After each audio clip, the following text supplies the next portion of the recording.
live reaction of My Hero Academia chapter 310. I am excited. I've heard people say this is the chapter. We got Golden Week next week, so there's no chapter from MHA as far as I know of coming out next week. Which means, well, I have at least multiple people cornered here. Are we doing something next week? You guys got anything you want to talk about? Any series you want to cover while we have a gap week? I mean, I recently got into like the last like month or so. I just got into Persona 5. That was pretty cool. I haven't played Persona, like any of them. Oh, I've been trying the base version of 5. I heard Royal improves on it further, but as of now, I've been enjoying my time with it. I've had like 80 hours on it. Um, I haven't been using the mechanics as best as I should, but I think that's just gonna be useful for another playthrough. It's a very repeatable game. And Tarnish, leave me alone. I have allergies. So, Archbishop East, how you doing? Man, listen, me. Go ahead, tell you something, man. Undefeated of the East. What the fuck do we do? Man, listen. I told y'all niggas, I'm gonna tell y'all niggas again. Stop being fucking goofy. That's it. Because if I say anymore, you're gonna know. Let's just say somebody got packed the fuck up today in the community. Because thank God, Walla, none of that stupid shit. That's all I'm gonna say. They got packed the fuck up. Now, oh, thank God it's gone. That's it. No ifs, ands, or buts about it. All right. Oh, one thing I forgot to mention was I watched the latest UFC card on Saturday. That was fun. Okay, hold on. Talk about. I showed that to this girl at work, and I was like, "Hey, yo, check this out.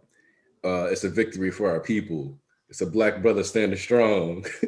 Oh, I have never listened when it when it comes to like the highest level of welterweight division fighting. I've no, no one knew that Masvidal was going to get knocked out. That's one of the toughest dudes at 170. That is incredible, and the perfectly timed straight that was followed with a stutter step. Oh, that was good technical striking, man. I was I was like having a heart attack about that. Like that was incredible, and he integrated his wrestling perfectly. Oh man, I could do like a whole breakdown of that. Oh damn, we squid ready to go. Also, thank you, Anaya, for the donation. Starting off the stream. Oh. Okay, let me start the chapter because somebody's talking about what is and isn't debunked. Let me just go ahead and hop in right now. Man, see, listen, keep y'all damn mouth closed. Hey, it's all good. It's all good. Nah, you dig and wait. All right. We here for a live reaction. I didn't say let's go. So yeah, hold on. Come on, we have to do the let's go real quick. Bishop Hello, my Ponzi, people. how do you do? How I do? I'm a great man today. A great weekend. I just kept having W's and everything that I'm doing right now and everything I'm reading. So yeah, man. I can be happier right now. So let's go! And with that, My Hero Academia 310 live reaction is under. All right, let's do this. Opening up with a nice color page. Once again, oh, wait a second. Are those red bracers? Damn, that's They're crazy. clean though. They're clean. That's not the thing, Squid. Back when these bracers debuted, I said specifically, these are from Melissa Shields. They are replicas of like the full gauntlet thing that he got in the movie, and they will be colored red. And if you see them as red, that's the proof. Some Yatara went out of his way to color them red in his coloring for the chapter. Boom. They really thought that was gonna be like green or something. Also, I like how you can kind of see this. There's kind of like a mesh detail where it's like kind of stacking. Yeah. Where it kind of creates like that extremist look from like that Iron Man armor.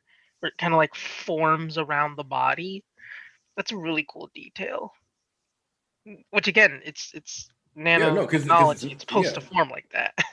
that's why I love it. All right. Anyway, besides catching a W on the very color page itself, which is crazy. Guys, All right, last Rain. video. Oh snap! Are we cutting back to the prison? You monster! Blast! Umbrella. Let's see. You've got it all wrong. Please leave me alone. Oh shit! It's the racism. Let's go. I knew it, man. I haven't done predicted anything this. wrong. I'm just scared. Please stop. Yeah, right. You're trying to get us to drop our guard. Then you'll strike. Ooh, Deku coming in. Did he just drop kick an energy blast? Or no, it's a water stream, I guess. All right. Calm down, please. I understand that it's a stormy night and everyone's on edge, but this woman is not a threat to anyone. Yeah, well, she shouldn't wander around in the dark looking like that. Ah! You guys always be talking about that bullshit. You be talking about that bullshit saying My Hero Academia. Oh, yeah, dumbass. Anyway, Hey, he think he go down. Keep on trolling. I was slow to evacuate. This town didn't experience any major upheaval at first, so I just hid at home and waited for it all to blow over. But people started getting hurt here and there, and I was scared. I thought I should take shelter at a hero school, so I ran out into the night, and well, I'm sorry everything turned horrible so fast. Damn. I wasn't really paying attention to their size differential until he's putting the umbrella above her. Which is that's a big umbrella. It's also a nice subtle reference to Aizawa giving the umbrella to the cat in the rain when he was in his second year. I bet everyone else is just as scared. I wonder if it'll ever go back to normal. I'll make it so. Ooh. And then he's fading into the shadows. Sorry, but I better get going. Ah, Bishop says. Online. Hey, the All Might Mobile. Pulling up. Are you okay, miss? All Might. Could you get her to a shelter? I can't afford to be around anyone. All Might, huh? Hang on, take this. There's tonkatsu in there to keep your spirits up. Ah. Thank you. It'll spoil before long, so eat up. It's like we've slid back in time to darker days. Woo. This art, I love it.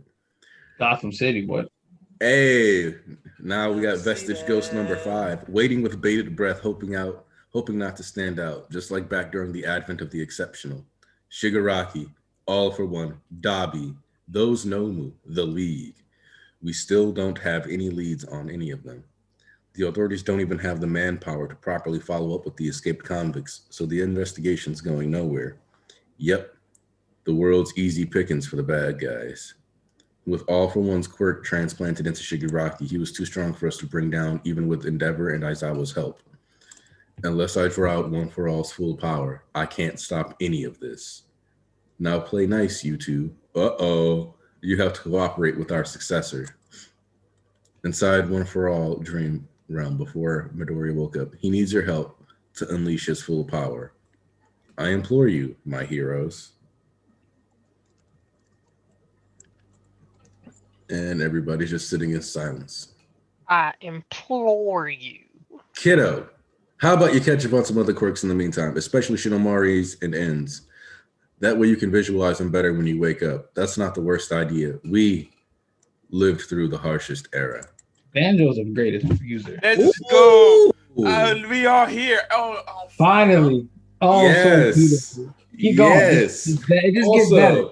These designs, like the complete facial structure package, good designs. Once again, Horikoshi strikes.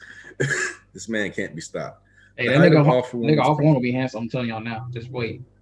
An era when his controls spread unchecked. Those were under his control didn't even realize it, but our leader had misgivings about the future. In order to strike back against All for One's control, he gathered allies and fought. You were there with us. You saw it all, Yoichi. Ooh, Yes, Yoichi it's not Shigaraki. Ichigo. If you're wrong, it's Yoichi, which actually slaps a little bit harder. I sought to bring down your brother and extinguish so many lives in the process. Because in our battle, victory meant life and defeat meant death. Now you tell us to devote our efforts to one who. Whoa! Now keep going, because I'm about to say something. Keep going, 'cause I'm about to say something.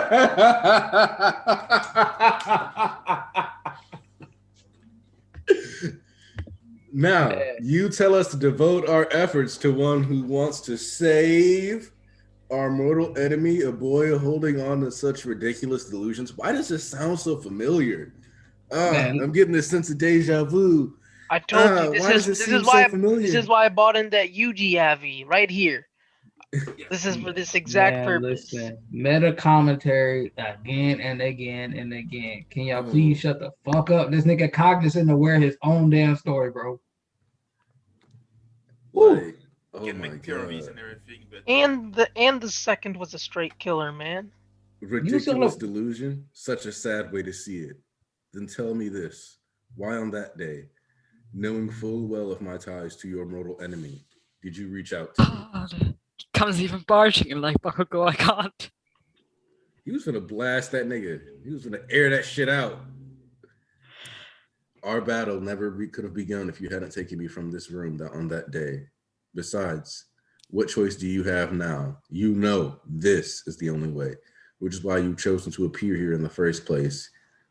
Can that boy really bring an end to all this? Yes. One for All emerged from the will to resist my brother, but the moment you reached your hand out to me was when One for All was truly born. Listen up, boy. Things are bound to move quickly from here on out. Right. Oh, man.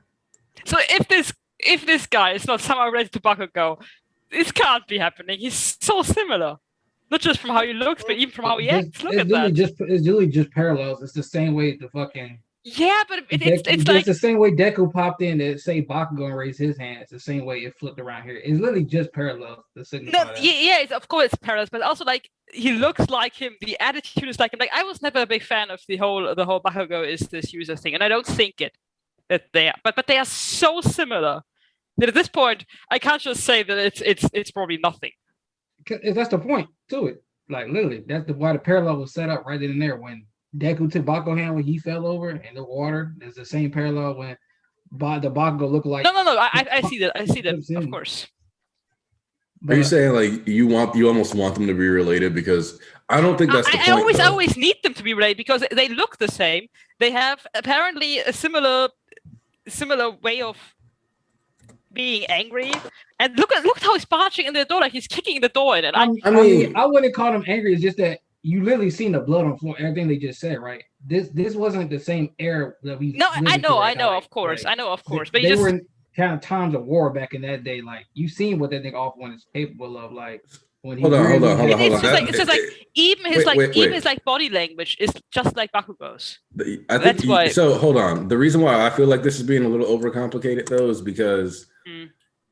At the end of the day, this is a standard raid. You don't walk in face first. You always would kick or like have something to push a door. So he's essentially kicking a door and clearing the room, making sure that nobody has weapons as standard protocol for like busting. No, of course. I mean, it doesn't have to be. But I think it's just from the way it's drawn. Horikoshi draws both of these characters, and I have never seen anybody have such similar, just not just from the looks, but also from how he talks and how he, especially like just the body language, so similar to Bakugo. I haven't seen this before in the whole manga, which is why I don't think Horikoshi is just drawing this for fun at this point. I think there's an intention to essentially paralleling them, but I don't think that means they're related. Yeah, okay. Get more not to mention, I think I think we're missing out on some pretty like critical differences between Bakugo and the second user. Number one, I don't think that like Bakugo would have actually thought of like straight up smoking All for One's brother at that moment, especially if he was right there. Like, if he really was like this idea that he's the second user, what would make him change to where he's like, if I see No, I some don't think he's a random second dude in user. a I just think room- that they, I don't know, maybe it's because they maybe have a similar quirk and therefore an angry disposition. Okay, they have. Something like this. Okay, so they have. Well, So they most likely have a projectile quirk that Mm. uses the Well, form we of got some super chats. gauntlet. We got super chats. Okay, yeah, Can we yeah, get yeah, this? yeah. Can we- Yeah. Okay, can real we quick, get real this? quick, real quick. Let me hit these super chats up real quick. Yassine Biggie said, "Look at the third user's right eye. If you zoomed in, he has a scar like Kirishima. I wonder what Horikoshi is doing." To which Cameron Bailey responded underneath with the phrase "trolling." Sixer said, "Bro, the Vestige World room is literally the room that the first user was being kept in. Look at the door in the background and the door in the flashback. It's the same." oh, And Yeah. then Yeah, one I two didn't three beat and that I until one this chapter. four. Rereading One it of our again. members of the congregation also says the church is getting nothing but W's today and every day, from the color page to the racism, etc. And East battling for us on Twitter. Love to see it. Boom. Hey man, listen, I'll keep right there too, because we gonna listen when we later on the stream. We gonna talk about that joint training shit. Y'all think y'all slick? Oh no, please no. Y'all getting that? Y'all getting Okay. clap. But we gonna do back to And the chapter now. what I think that is actually being gone for here with the similarities is more of that Horikoshi is saying there will always be somebody with a will like Bakugo's, where there will always be somebody who is strong, who is daring, who's willing to challenge, who's willing to rise up. And so they have similar quirks because let's say they are distantly related. I don't care about that. Like that wouldn't bother me. Especially because he's got the braces on and he's aiming with that. Bakugo's dad's quirk is an explosive acid that if he generates enough friction, he can make it detonate, or if he like claps his hands together really, really hard, he can make it Yeah. explode. or teacher It's muscle. once it combined with his mom's glycerin quirk that it was finally able to like just create self-detonating explosions. So if you're going to argue that potentially through his lineage, like that acid explosives ability was a natural quirk that they had just been carrying on from the beginning, and that he had Maz to like shoot the gauntlets, and then that's like kind of partially where that design came from and why there's already a basis for it. That all makes sense. I just don't know how important that'll actually be to the story. Like, as far as like, oh, like Bakugo, because you're related to the second user, but like, I don't know if that's going to have anything to do with it, unless due to the No. genetic history or something like that. Oh, wait, But- real quick, let me address this Jorge Valdez super chat. Guys, It's like we slide back to the darker times. Remember, everybody, the society is wavering. yes, Hey, yes, hey, that's Fonzie. what that. Speak. You Yeah. got to speak up a little bit more, bro. I'm not. Am I not loud enough? You like really far away. Bro, you gotta say it with your chest. Okay. Can you hear me better right now? Yeah, but you ain't saying it through your chest. So, the on page, I think that's one of the second page when the first page that we see the face of the third user. So he at one moment he said, "Those who were under." You're starting to get a little static. What's going on, man? There we go. He getting Okay. louder. Okay. Yep. So those who were under his control, under his control didn't even realize it. But our leader had misgivings about the futures. Misgivings is that like bad things. That's just for me to understand stuff. That's like bad vibes. I'm not too sure about this type energy. Okay, that's good. Okay. I'm One sure thing they that were talking about the second user as our leader. Yes, the second reason was the Yeah. yes. Yeah, they Most were likely. talking about. That's why the panel is just like that. And then Order to Strike Back, he got was like but our leader, those two are tied together. They busted in and saved fucking Yoichi. Then it says in Order to Strike Back against All for One's control, he gathered allies and fought, and it's clearly on the second user. So the second user is the leader. If anybody's confused about that. And the So way he people- takes over here, he seems to be still the leader in this group, actually. I mean, yeah, because nothing really changed essentially. So right now we have three literally against parallels. We got three mentee relationship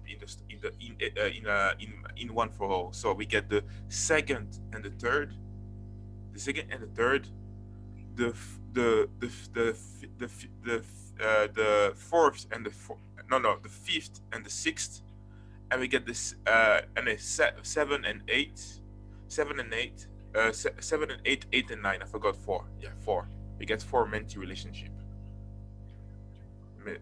Aren't they all mentors? Hey, hold No. on. Well, some of them not. Some of them is more like not everybody had to have a master-student relationship to transfer the quirk. You could just see something into somebody, and then Yes. No, I thought you said mentor relationship to Deckles. I thought, but okay. Yeah. No, yeah. This is what no, not really mentee, but more like maybe for the third user, he was just like the one who was just like the one who was the most deserving to, or was maybe the guy who was next there also. We don't know. We don't really know the second, third like relationship, because right now, from what we know from the mentee relationship, we just had so Banjo and N. That was his student, like his protege. He said himself. Then we got the sixth user, so Nana and All Might, and then we get All Might and Deku. But they never search for somebody like to give the quirk to the right one. Was started from Nana, if I understood well.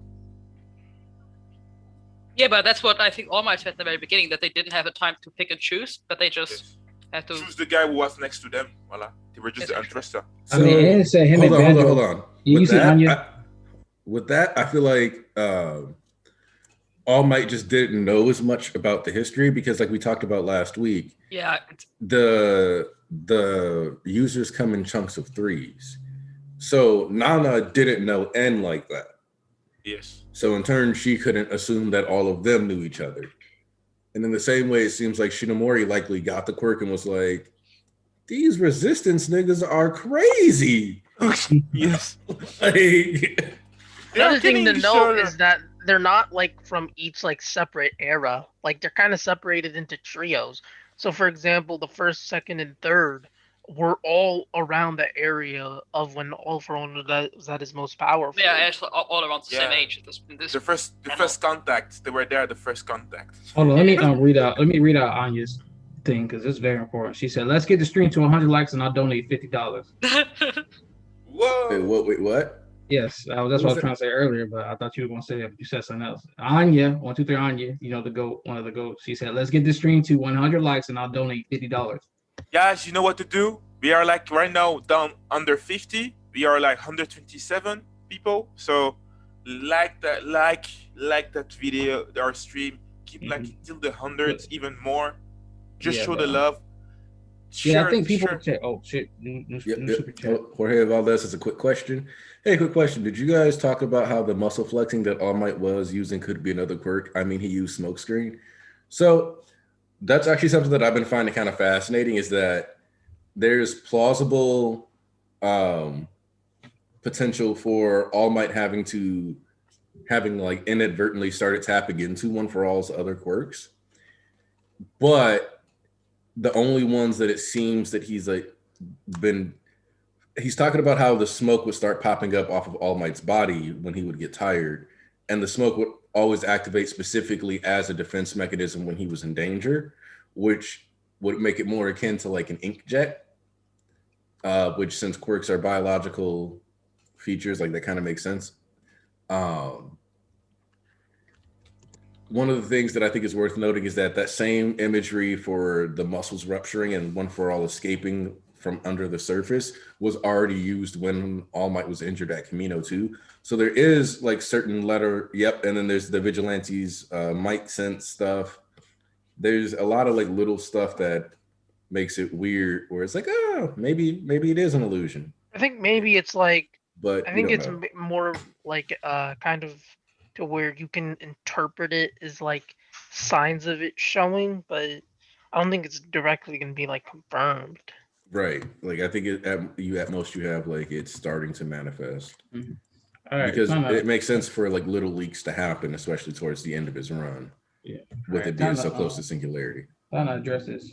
All right, it's over. It's official. I don't want to see no goddamn Kirishima got the third user got some tiny little maybe marker that may be the same star as Kirishima. I don't want to see nothing. It's over. Ain't no time travel.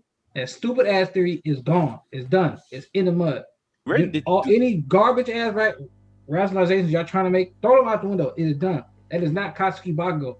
He had his fucking reason for fucking not showing his face. That's why I keep trying to tell people shit. Keep trying to make things all grandiose and this, that, and the other. Oh, why didn't he do it? It's obviously this, obviously that. Didn't I tell y'all niggas weeks ago when I got the proof? It's not that serious when it comes to like some stuff. Is not like it's not that serious when y'all build it up more than it is.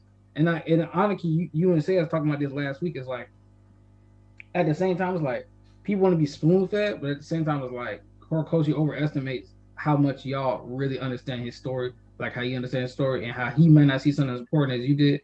Because I think the Inko slapping All Might thing was a lot more of a fan service thing than an actual thing. Like she would have been upset, but in that retroactivity, I actually like it more that it focused on Deku and it wasn't a whole chapter dedicated to it. Because right now we're focused on Deku. Everybody kept asking, when is Deku gonna be the MC? When he meant MC for this, that, and the other. Horikoshi's moving the plot and crushing things that would take other people a whole like 2-3 chapters. He just does it on like one. That shit was the focus on Deku. Inko had her thoughts. You got to see it fleshed out. But the prime focus was Deku holding his mother, reassuring her to make him. Then people really start seeing Deku in a new light. Like I said, you can do cool shit in battle, but it's what's outside, what you do outside of battle that truly impresses me as like MC, as far as MC goes. So it's like, okay, like there's a lot of fan service things niggas want, like, oh, it's a big reason why he's not showing it. Like I told y'all, if I walk into a room full of 10, 15 people, not everybody in that room got to immediately like me for any old reason. That's just how people are. So, like they said, this chapter, this old, naive, bushy-eyed ass boy, why the fuck should we have to support this nigga? What reason did they actually have? Like, ain't nothing to say, oh, you have to work with Deku. Who the fuck said that? Who gonna make me? Didn't that nigga just say that? Who gonna make me? Yoichi had to caress him into doing that shit. And I'm not gonna check those niggas because they said what they said. They came from they old heads, like we said. They came from a dark era where niggas had to get shot and killed every other day. Niggas this century are just experiencing that stuff just now. This is an era they could never imagine. When Off One at its peak, they had to shoot niggas. Remember, Off One said, "Oh, look at this. People blowing up buildings because people fucking disagree with me. I didn't tell them to do it, but they going to kill people that disagree with me. Like, nigga, that's a fucking war. And they all lost their lives fighting this entity, this fucking being, this demigod back in the day. It's like, a lot of times people just make stuff more serious than it actually needs to be. That's why I said temper your expectations a lot of the time. But not to mention, y'all ever learn, every fucking week. Not to mention, it's like if you still want to rationalize it, at one point I have to ask, like, how much do you actually care for like the integrity of Bakugo's character? Like, what do you think can be so like massive for his character that he would change into like this super like the second user? Like, the dude even admitted like he extinguished many lives in the process. Like, what type of change would have to happen for him to be willing to do that? No, because that's never going to happen. He's believe it or not, like a true hero. It's also worth pointing out, though, that Bakugo would never waste Deku's time with this game. Yes. Because he would just be like, look, you damn nerd, it's me, do X, Y, and Z so you can win. Like, he's not gonna our blast your golden. Like, he's not gonna do a bunch of stuff like that. Like, at a certain point, if you want this to be... Hold on. Oh, definitely. He doesn't know comments about yet. Spider-Man said, remember when people thought Muscular was related to Bakugo? Or he's probably doing a Kiryu-Tetsu thing where they're purposely similar. Yeah, that was a popular theory. Oh, Bakugo and Muscular are related. Yeah. For fans of Archer, Shiro, and the second user, Deku might parallel idealism versus pragmatism. Yeah, there is a bit of that. No, I definitely agree that the second clearly doesn't know Deku. That's pretty clear. That's for that, man. I mean, he calls him the boy, and do you really believe in him? If he knew him or remembered him, he would But Unless y'all want to go for like that Winter like Soldier like No. amnesia Ain't no, thing. you know what? You know what? We done with this, okay? It's done. Why are we still talking about this shit? It's done. Because it's going to exist No, until we see it his is quirk done. and his every second of his backstory. That's why. No, it's done. Well, ain't no more. We don't need to defend. No explanations. They don't fuck with that nigga. Only thing you got is that somehow, like you said, Winter Soldier, he somehow don't got his memory, which don't I don't make want to sense. drop names. I don't want to drop names. So to Winter Soldier got amnesia in the comics too, dog. So it's like No, I it's don't. done. Ain't no damn amnesia. He know his backstory. let Horikoshi write his story, niggas, God, please. please. All right, on to the actual chapter, pal. We tired this. We finna be spending a fucking hour. Okay, so so now I'd like to take a little step back to the start of the chapter, and one thing that came up while I had read those first 5 pages were this little extra in the MVA arc, volume 24, I believe, and it was noted that the CRC wasn't just like one group. There were multiple different sects of of these cultists, and they would hate on specific features of heteromorphs. And it was noted in that extra that the League had only killed like one sect in that in that household where they were at the start of MVA. So they're still there. Oh man, no. I said it from the start. I still say it. The whole vigilante thing makes everything worse. Oh, Wait, man. what? And this whole thing with the civilians picking up arms makes everything worse. Yeah, because now yeah. we're seeing that they're not targeting villains; they're targeting anyone that apparently maybe looks a bit like a villain, right? Yes. I just find it ridiculous how as soon as Deku says she's not a villain, they're like, yeah, I guess. Well, Deku's a white man. I mean, Deku. See that? I mean, he could even just as well be a villain because he's dressed up like a villain. Let's be honest. He has a badge, as you can see. He's clearly an officer of the law on occasion. I mean, let's be honest. From the outside, you can't differentiate Deku from a villain anymore unless you know him. No. Deku is known as the Bunny Man. I'm telling you, we're gonna have this. Look at the you can recognize Deku as a hero because why else would he pull in and say, "Hey, this girl's not your enemy," and then not attack?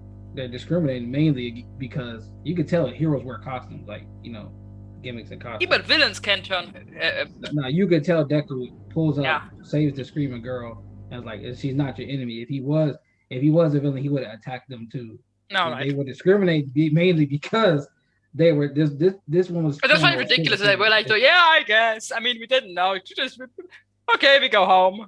Yeah, because they made it discriminate against the fucking furry girl. I mean, if they kept, let's be honest, if they kept it like attacking her, even with those support items, like the most they did was like take off like a little piece of like cloth on her forearm. Like if she legitimately wanted to do damage, I'm pretty sure it wouldn't have ended well. No, yeah, of course. I'm just saying that the fact that they so easily retreat just means that they didn't really believe it anyway from the start. Because I mean, remember back then when like 2 chapters ago, I think that was, when Yo was trying to convince these other civilians to do anything. They didn't listen to anything he said. They just told him to go away and they can deal with everything themselves. And now they're just, yeah, okay, we're just gonna do what you say.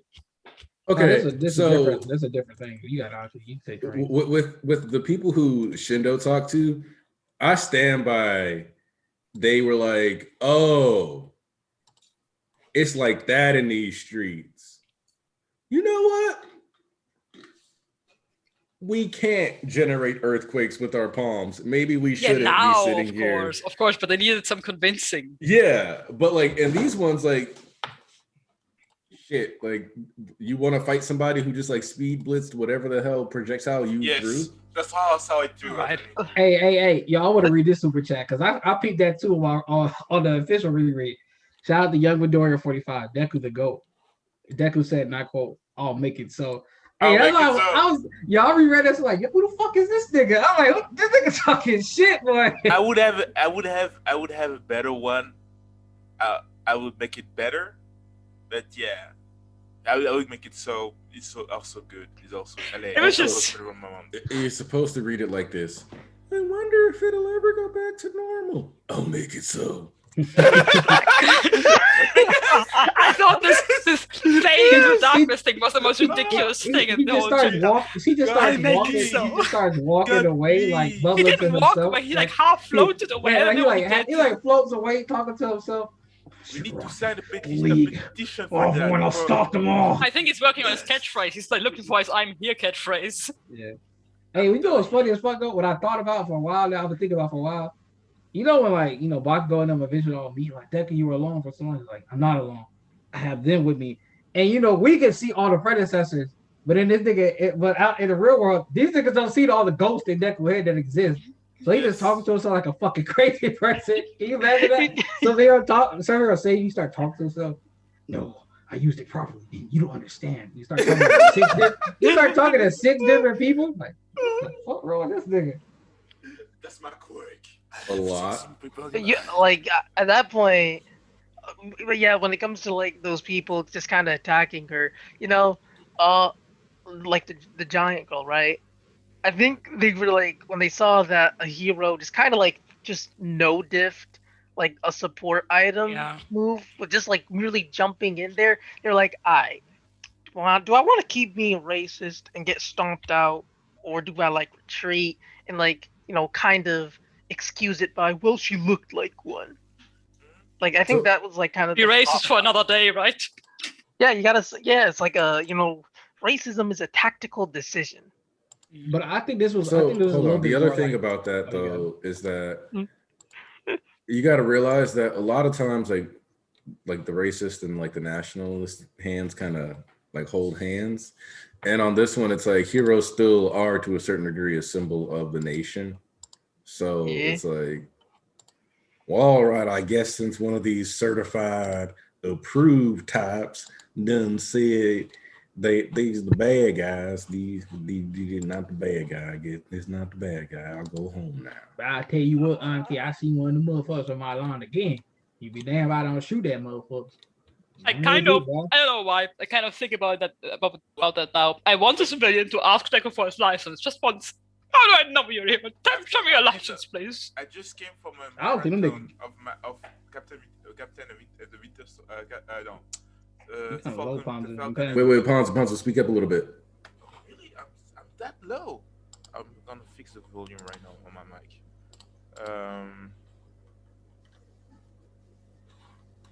Because it is really. Are you fixing that? Let us know. We'll tap you back in. I just wanted to read Wax comment. All right. There's no comment. There's no consequences, guys. Civilians shooting other people on sight, perfectly normal. Perfectly normal. Listen, man. I don't know what the fuck you talk about when you said wavering. But the writing in the motherfucking panels is in the fucking speech bubbles. It looks like we took a trip back to the past, the darker days.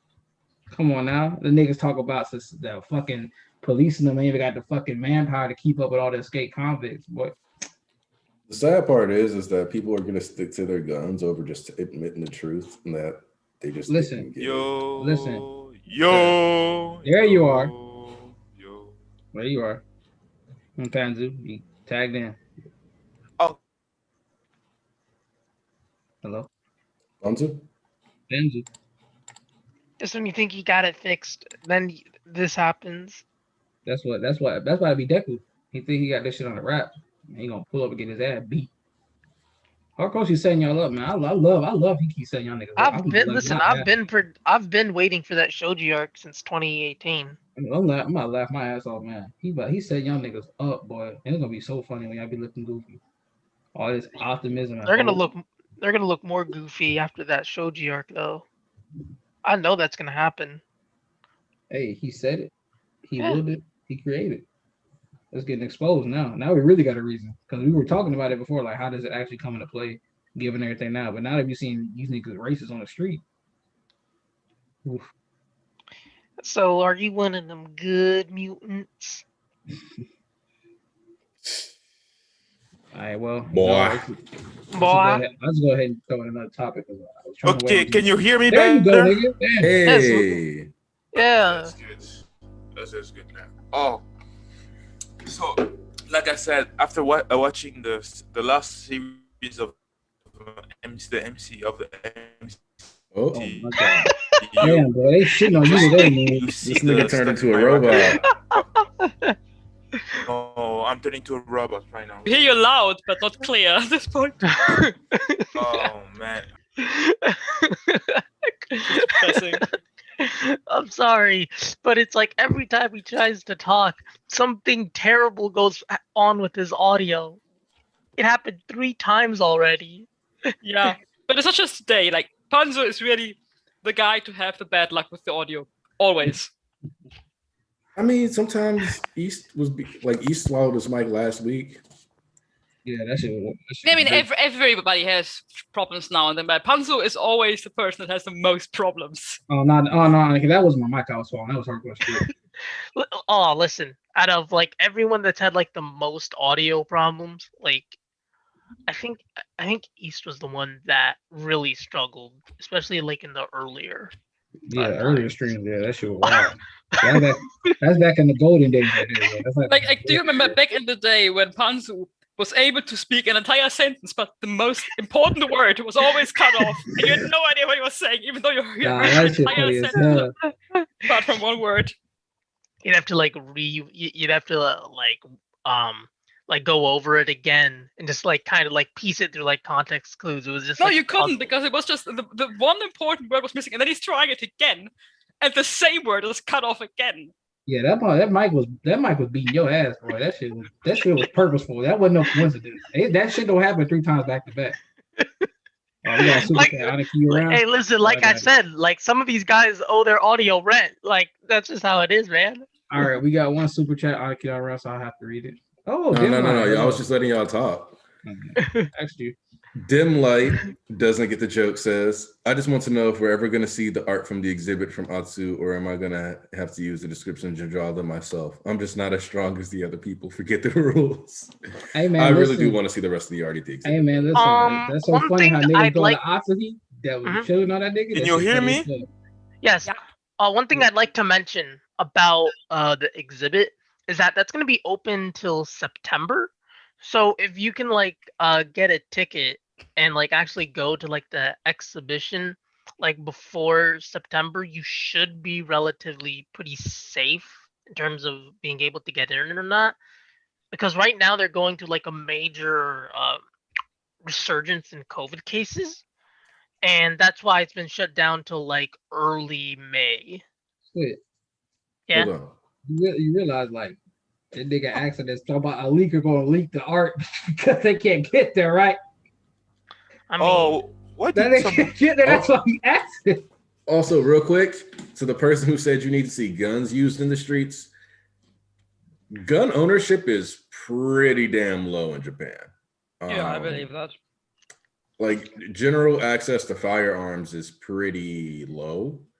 And like that whole scene where Light was like, whoa, I'm not a police officer, I can't have a gun. That like is very real. For those of you who have seen Death Note. So I don't expect people to be pulling out guns sense. left and right. But I do expect people to have support course items because those have been leaked, and then that's Yeah, I mean, for all Homeboy intents was and using the purposes fucking better than cannon. guns. Yeah, Homeboy was using the cannon to shot like, hey, bro, listen, if I'm picking a cannon, an arm cannon, or a gun, I mean, but when some of these guys quirks, the cannon, bro.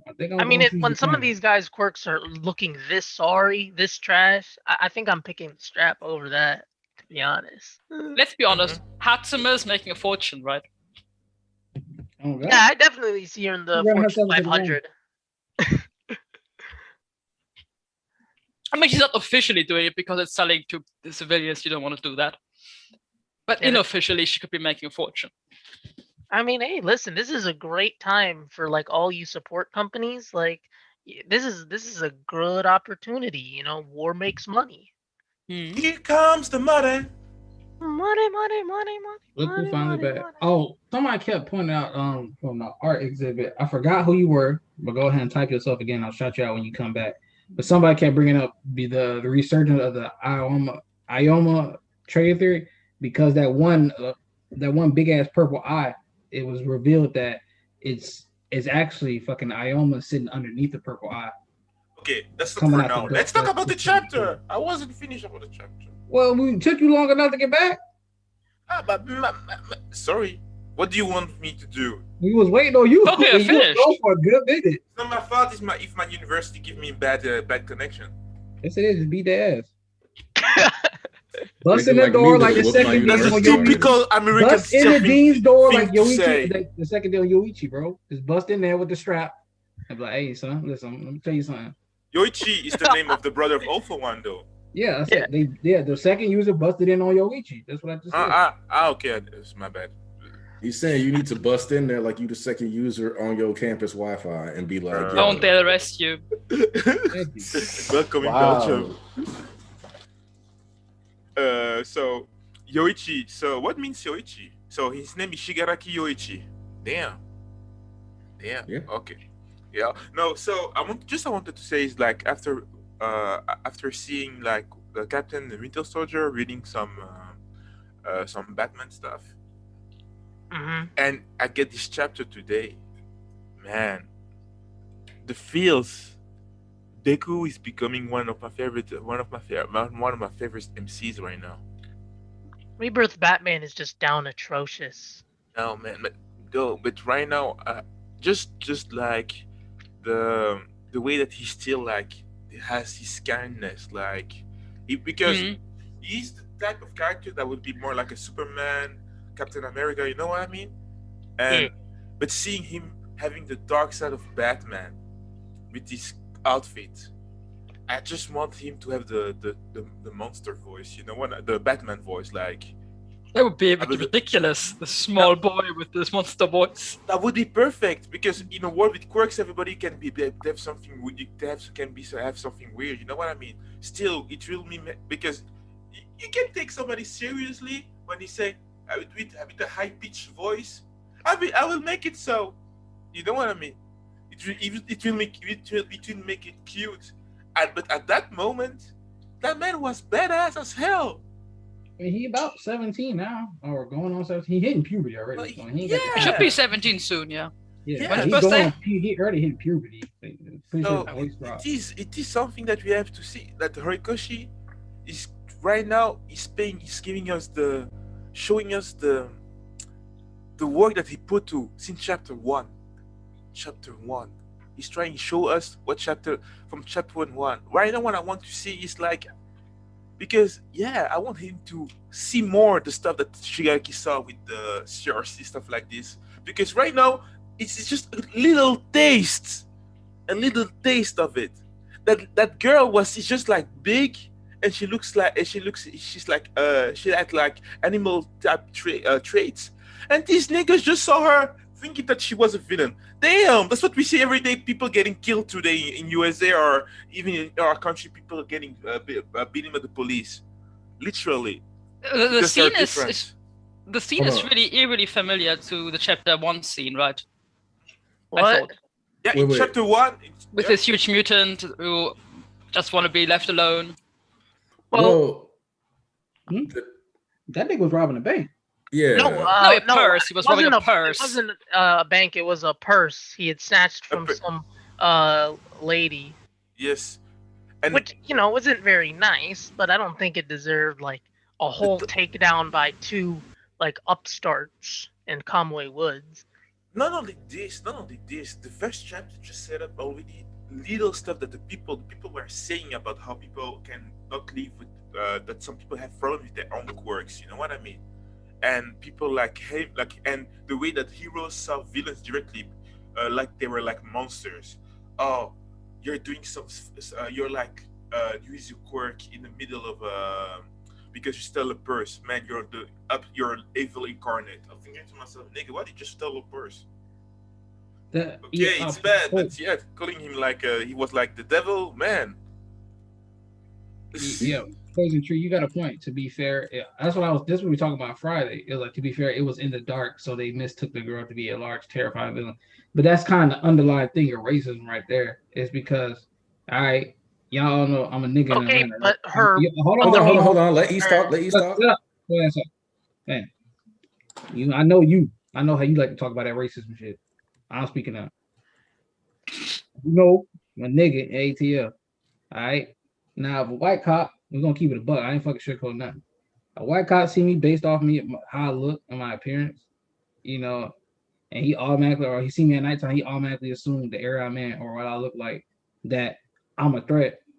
It's kind of subtle racism, even if he's not admitting he's racist, even if he's not like actively, even if he's not like actively like, coming at me because I'm black, he's kind of profiling because of the way I look at the same time. Like he put his guard up because the area I'm in or how I look is just like that. It's the same way they're doing it. They might not be like fully CRC racist, but they still have racist undertones to what they're doing because like they see that they see a fucking giant person they think is a villain, and then they're like, oh shit, oh fuck, we threaten our lives, are threatened. Shoot this bitch. Like it's kind of the same thing. Like it's not. I think honestly, you can explain it better. It's not like blatant racism, like country redneck racism, but this counts as blatant racism, and the reason why is because she was like had no weapons out. She was literally just standing there being a fox. Oh, it's a fox, but it's a mouse. So like, well, I guess because she was speaking, that makes sense. Yeah, like she's just standing there, and she's like, "Yo, like, hey, yo, chill." And they already had the weapons out, and so like the fact that they like approached her with weapons drawn, there's some people who are like, "Oh, well, like they have a right to be afraid," and it's like, okay, but you're not the only one in danger in this current society. Your willingness to pull up with weapons and aim them at another civilian because you think they look villainous makes you a part of the terror, the horror, the things that keep you up at night. You are a part of that. You are a member of this amalgamation of terror. Especially if you consider, like she said later on, this town wasn't really hit by any villains yet, no? Right? Yeah. Which is kind of like, the only people running around hurting people are these guys. In this particular city, of course. I mean, I get at first. See, the initial reaction, I understand being on edge because it is like racism at the same time. We do have to put in context what's going on right now. I'm pretty sure Musker would count as a giant villain, right? The other nigga that got folded by Endeavor and the other and Hawks and Genus, that's a giant villain too. So I'm pretty sure they a little on edge. Like I understand being like, oh shit, it's not broad daylight. It's storming, it's night, and you just see like a shadow, and it's like, oh shit. I understand being startled at first, but then like once she said, "Hey, yo, chill," I'm just trying to chill, my nigga. I'm just trying to get safety, and they still started going off. That's where the shit really pops off. Like, all right, now you niggas bugging like fuck. Cause Deku, shit me what? All right, I got something else, okay.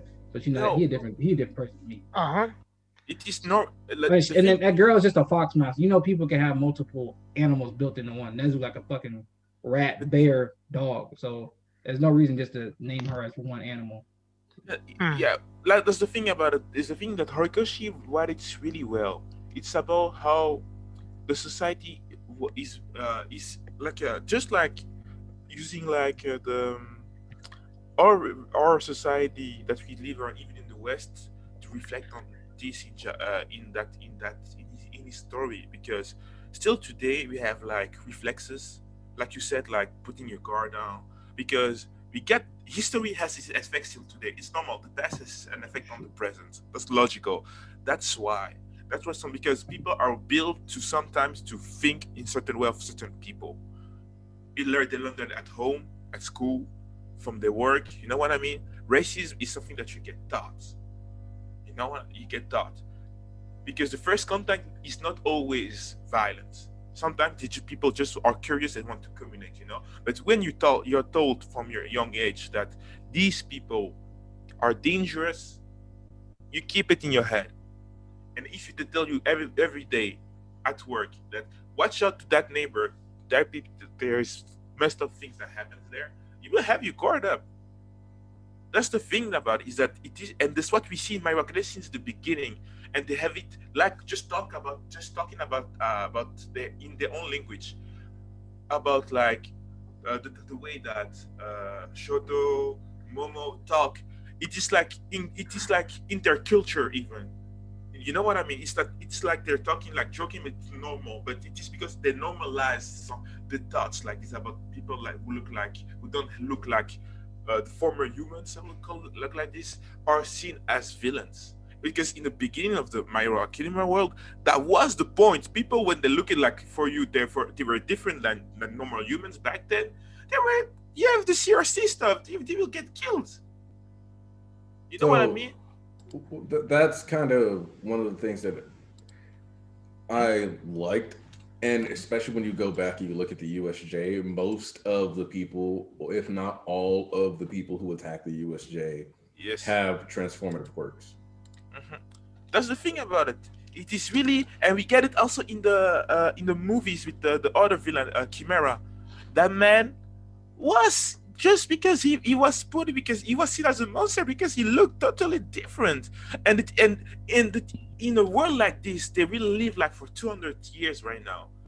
200 years right now. You think about it. The first thing they say that normalize quirk, they try to build stuff like this, but they still have this today. They just see, they know that they walk in every day. You can see another guy or another girl. They look like they're not looking human. They can be giants, but they still are scared about them because they are taught so. How can you shoot somebody who has like nothing on them because she's just a giant? Yes, that's why. That's Horikoshi.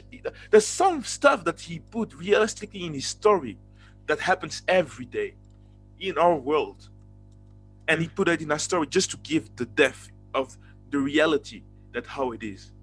And Deku to become the number one hero for me as a reader, he doesn't have to bring things like they were back in the past, like with All Might. No, he has to make better the things better because All Might didn't change this mentality at That- all. That's why it's so funny. Oh shit, hold on. I'll talk right after we got the super Well, Yep. chat. I used to okay, type but comments about after, Okay. but Spider. after, Hold on, Squid. all I right. used to type comments about Spider Man. Okay, and Nadir, I wonder how Shigaraki is even gonna get to 100%. Is he gonna kick back like the Odin sleep, or is he gonna find the doctor and do some sloppy surgery? Nadir, first of all, ATO represent.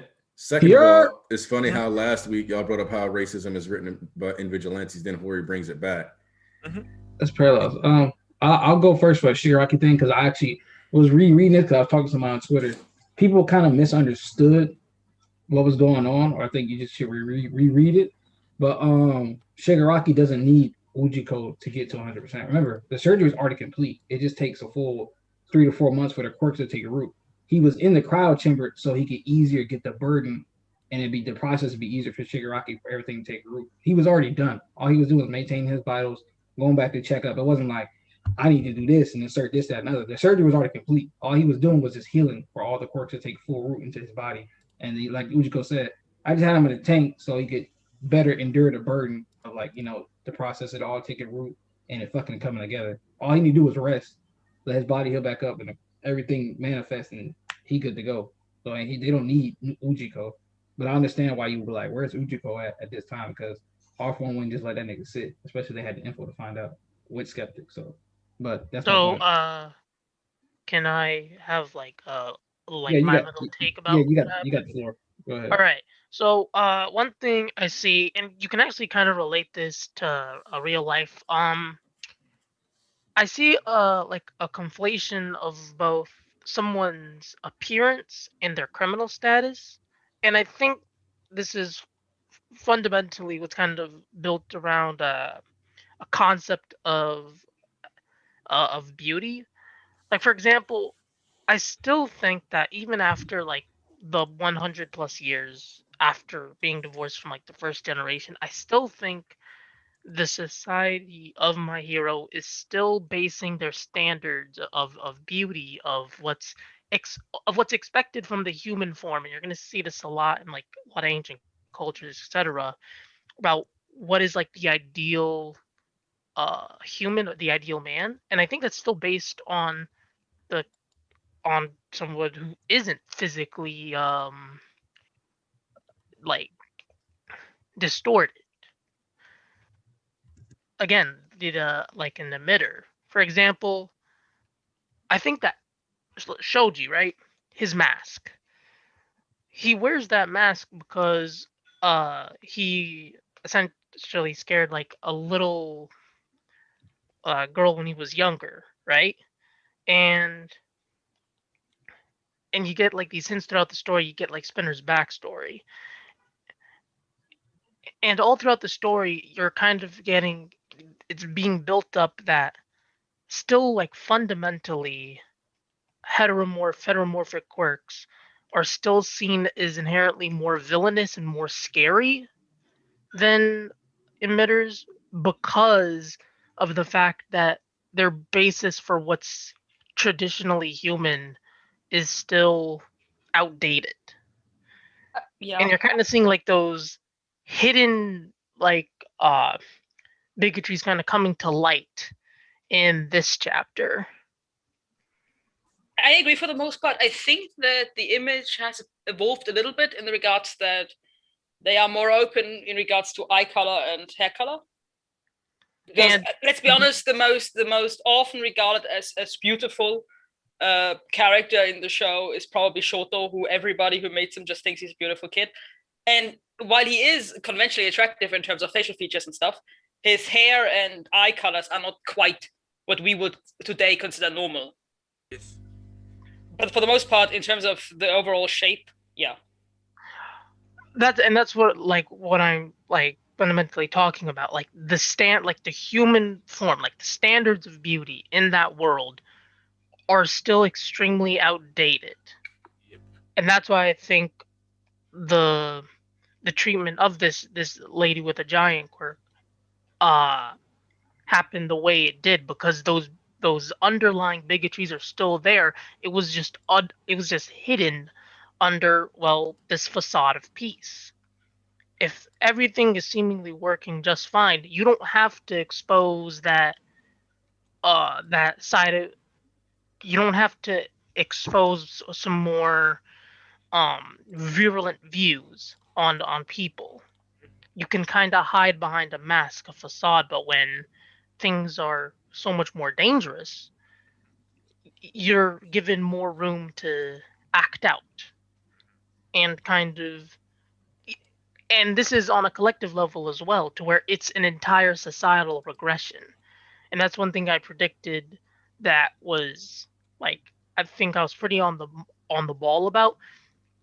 I've I predicted that like these older views of, again, like heteromorphs, etc., were going to come back. There was going to be a regression back into like this more primitive hatred of things just being different because they're different. And okay, I'll let you talk. So one of the things about this is that a lot of this has just been like under the surface or staring us in the face, and that's kind of why I like make fun of Shoto or Bakugo or whatever, because they do say things that people have like tried to reduce to just simple comedy, like the bug comment or the mutt comment. Yes. And it's like very clearly they grew up in an environment where people make remarks about other people's bodies in that way. And so, and then you couple that with what Spinner is saying, and he's like, I grew up in the backwoods town. So these regressive ideologies, I don't even know if you should call them regressive, because very clearly they still exist in certain areas. And so calling them regressive, like inadvertently gives more credit to um, society's advancement than it actually deserves. Because at the end of the day, they didn't make the progress in the first place. Like a lot of these people just put on their like, okay, fine. Some of them save the day sometimes. So what really happened is what I call one good, the one good nigger complex. They're like, well, I guess some of the mutants aren't that bad because they saved the day, but I'm still going to be crappy to the ones I know in my personal life. Man, So today it's Yeah, like that's, I think, what I was trying to communicate. Like these beliefs still existed, and they were still in the collective consciousness of, well, society at large. It was just kind of held back by the normalization of superpowers. It's we okay. I will add to you later. like I think it's very important that you did mention once again, like the USJ had a lot of transformative quirks on there, but like let's look back at the league. Physically, a lot of them are not like of like the ideal form, even in their society. Psychologically, most of them are dealing with mental illness. One's a burn victim. The other has some really bad skincare. Like, Skincare. Skincare. Yeah.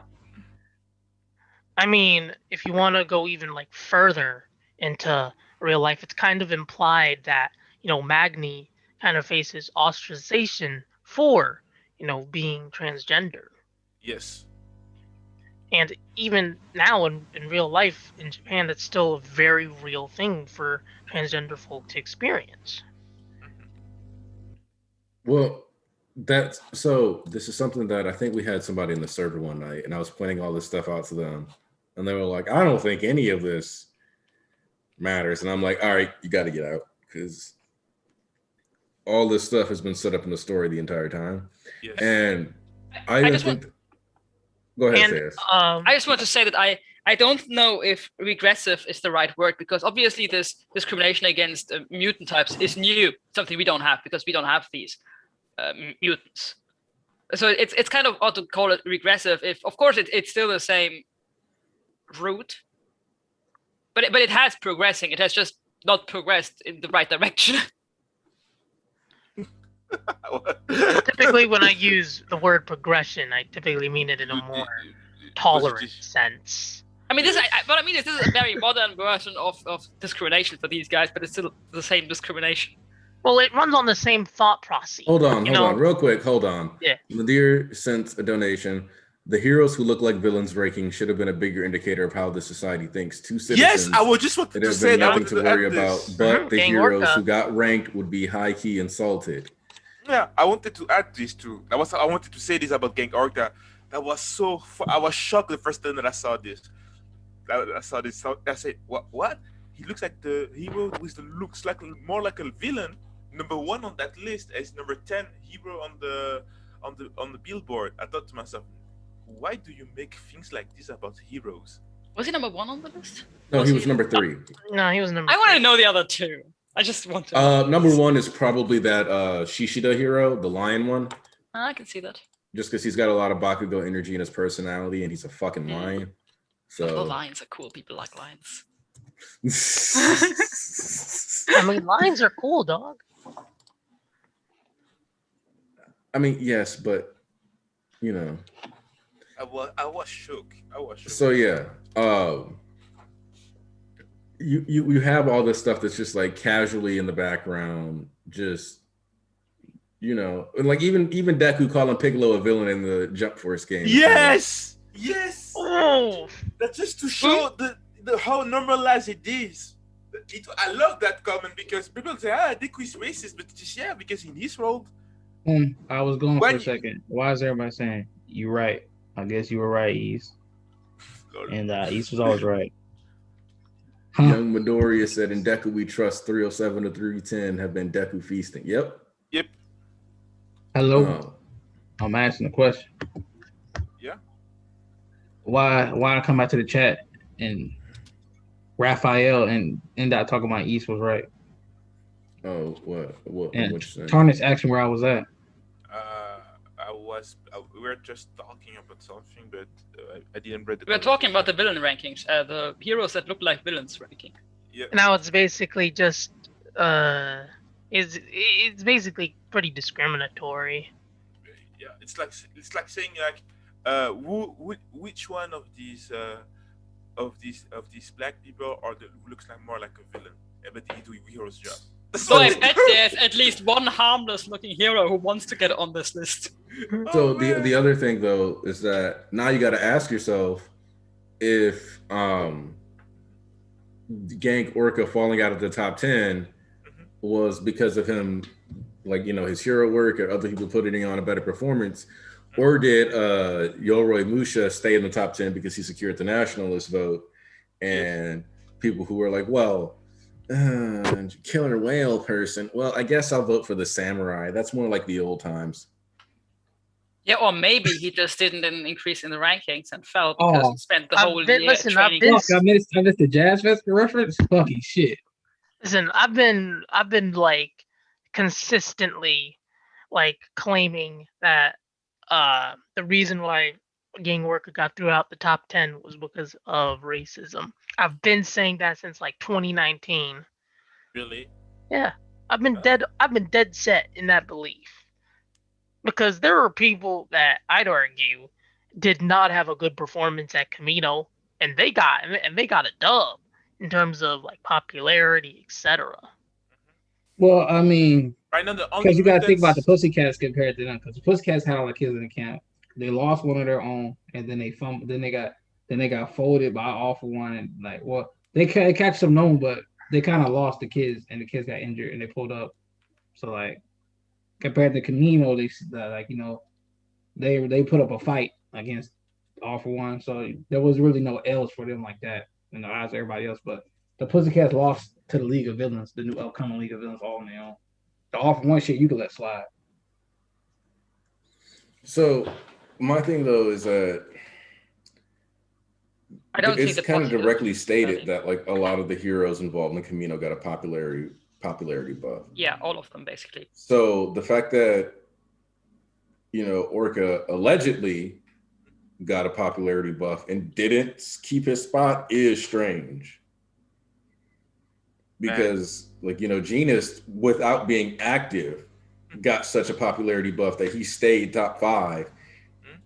Keep in mind that I don't think people realize whether people are upset with Best Genus too, because he was injured in August and didn't come back until the end of March, all to help with a mission that didn't even do anything. And he's still top 3, my nigga. He's still top 3. So Yeah, there but the thing definitely has to be with racism at play here. is also that we know that Best Genus puts a lot of effort into his image, like more than anybody else, I think. I mean, that was the whole point of that half scene that we had in Bakugo's internship, that Genus just puts all his energy into his image. So it makes sense that he is top in the list in popularity. Not only this, because he's also part of he's doing like competitions on for about gene stuff. He's really into, like you said, his image in that portraying himself to the public. He's close to the public, close. You know what I mean? So for me, when you see the top 10, we get Endeavor, on the top number 2, and we get two mutants for the moment, and they all have human shape. I don't know what Wash is, to be honest. Is Wash mutant? Wash is just Wash. Yeah. I think Wash is more like the representation of that the capitalism is like thing like using like Hold on. It might just be support gear. Wash could be a it might machine. be, but I think we can't make a clear assumption what is.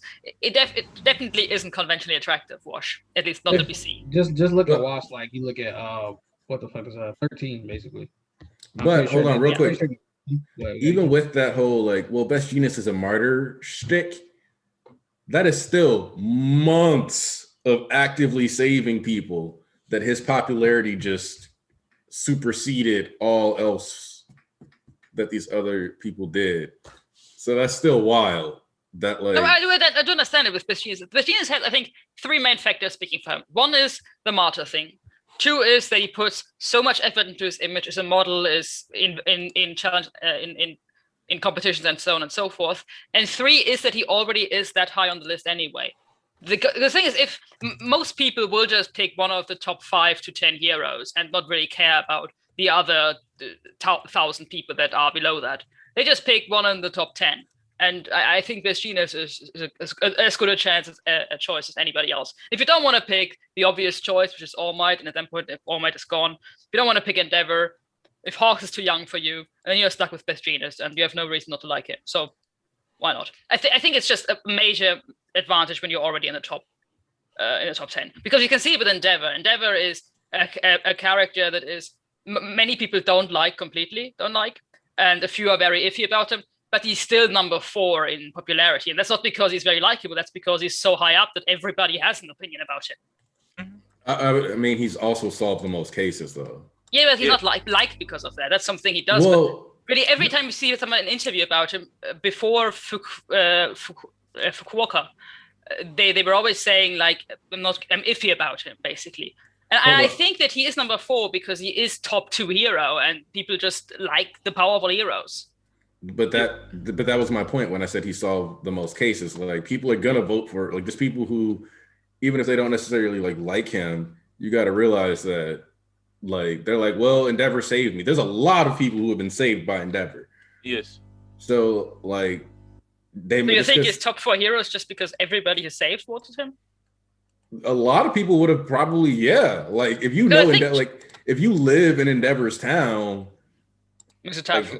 like why would you not? Yep. After, like even if you want to be like, well, that like no, like Endeavor be out think- here.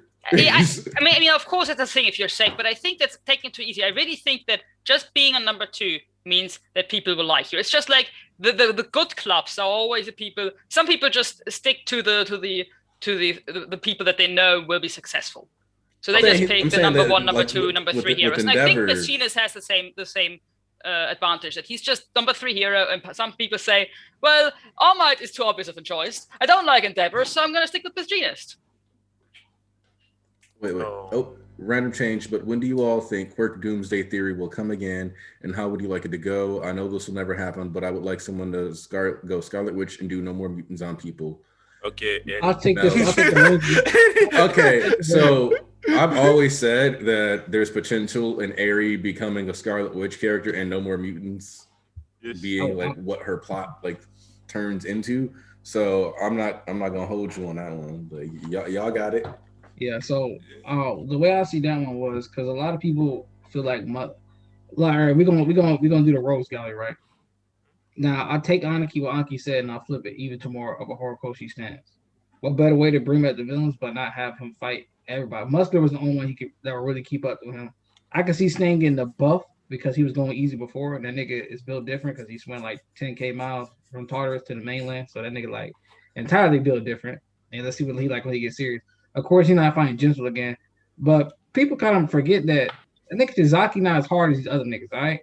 He was more so of a psychopathic scientist, but like he's not on Ujiko level. He's not like he was doing some sicko shit, but like he's not gonna come back like he was before. So, where is Izuku? Where's Midori? Like on some muscular type beat. Like, nah, he not like that. Okay, that nigga fucking. I mean, he got his arms cut off, and you saw him, he bitch made, all right?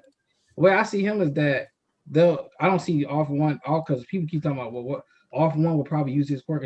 All For One doesn't know about Chisaki and him specifically. Remember, he was already locked up, and they don't even let the nigga talk in Kamino. I mean, not Kamino, Tartarus. They don't let him get no info. And I'm pretty sure now they just let everybody out of Tartarus just to go crazy, like Muscular said. They didn't. I'm pretty sure he wasn't cherry picking every single person.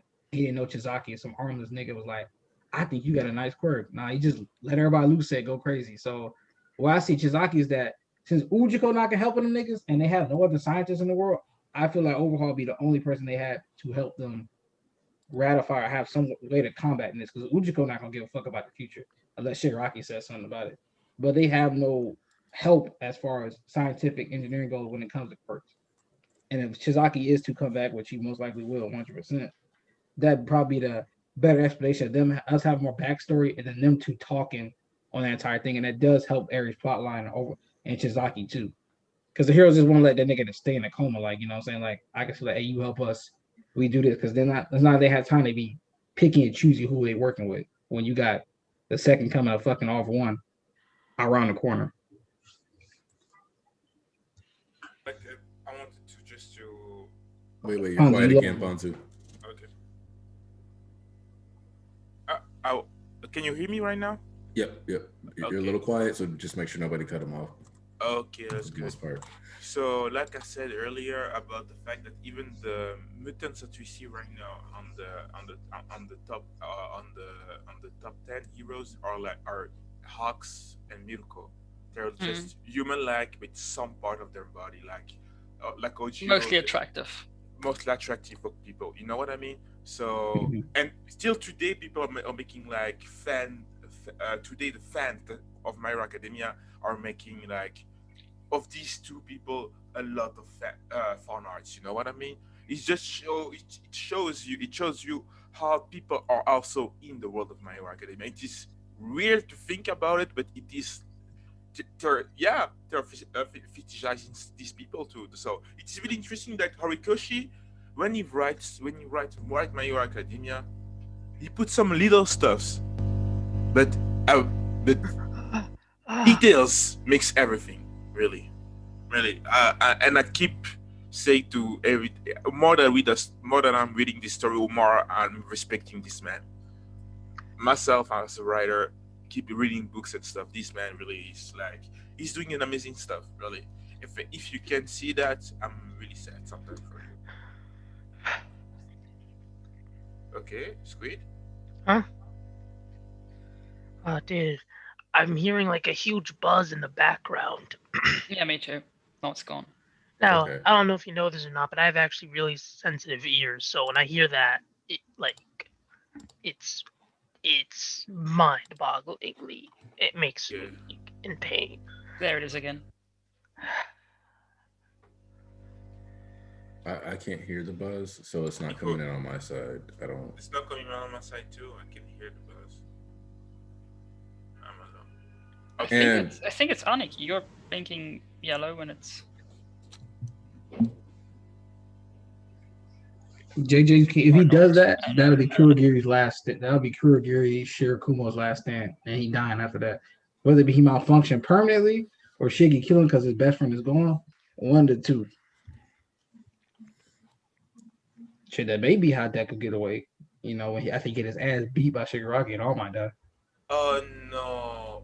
I see how people. we're realistically going to get a flashback covering what Toga was up to on the streets at some point, especially because of where we are with Deku kind of running the streets. It's very likely that we can have some kind of Deku Toga encounter eventually where maybe he gets on a case where she's been killing people and assuming their identity, something like that. And we finally get to see that conversation that he needed to have with her, or that she tried to have with Ochako with Deku, and then we'll see how that goes. Yeah, I mean, she done changed its size just to let y'all know, but it'd be an interesting conversation. It's too late for that though. They had their chance, they failed. Everybody set in stone in their ways. They failed. They failed. Uraraka failed her. You know what I mean? But yeah, she's just a kid. Right now, that's the thing about it is that everybody is part of that system. You know what I mean? So when do you think we're gonna go back to UA just to see like the whole situation there? Because right now we haven't even gotten like a panel of like what it's even like on the inside, the logistics of it. Like, I mean, if we do get that, it won't even be a full chapter because the way Horikoshi speed run through is not like you gotta, okay, one page is like, not like you need 18, 19 pages to explain. Okay, here. We know they on the street. So I'm pretty sure that if we do get that, it'd be the explanation of what's going on there. It'd be like less than half a chapter, and then by the end of the chapter, we'll be moving on to where the one they now shout out to Shuichi she to go 2A, officially they are 2A, where the 2A kids are at because they're no longer 1A. That's crazy to think about. My kids are in 2A. That's wild. That missed class 2A. That's funny. Man. Yes, the heroes are getting clapped in the rematch, and that's why I'm not too worried about getting to them. I know that when we get there, it's going to be worth the wait, so I'm not too worried about it. I keep telling y'all keep all this little hope and optimism and all this shit raw. This shit cat, man. Deku did that nigga finna get folded. The niggas he went finna get folded. Everybody getting folded. I'm trying to look writing on the wall. there's gonna be so much folding. They're gonna call this a laundry mat. That nigga Shigaraki finna be doing origami. Boy, that's wild. I said Shigaraki said, I'm going traveling. What's in the suitcase? All these heroes. These niggas getting packed the fuck up. Out of here, boy.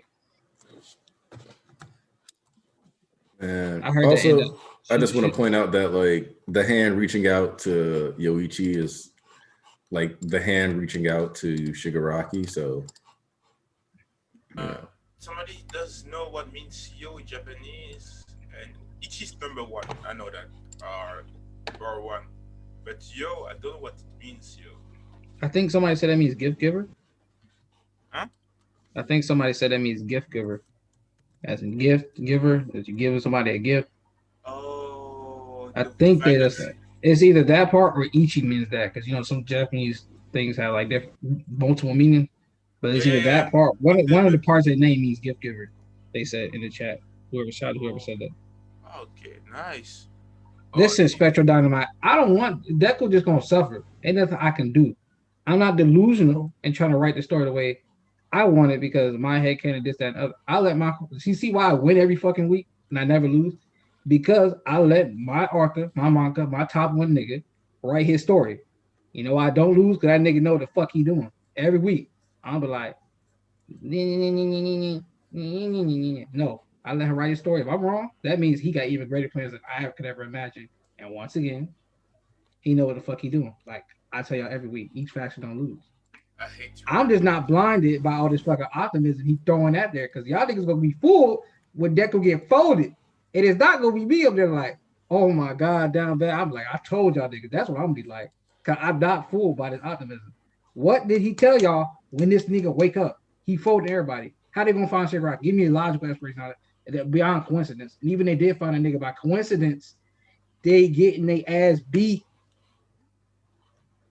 Like my thing is that if All for One, Vestige for One, Shigaraki, however you want to look at it, they went out of their way to release all these prisoners. Why do you think that is? Because it makes it almost impossible to even have time to track them down. Like Hello. That's what he said. Deku went, fought Muscular, dropped him off, tried to talk to All Might, and was like, "Oh, I gotta go whoop somebody else." And then we see he's still out here running around at night. So it's like this whole setup. And the thing is that we know that Dabi is for Shoto. So it's not even like Deku and these heroes can confront, because Deku has to show, like, Deku has to give that respect to his peers because he's trying to, the next generation has to handle this. The coming up, the people coming up can't throw it all on the pro heroes. Eventually, like, everybody has to come of age. And I think that, and like I said, the fact that we had a lot of the Camino kids hidden during the letter reveal, I think is gonna have to come into play. Facts on that. See, like solo me, like I said, remember, Midnight's got so much to teach us back at school.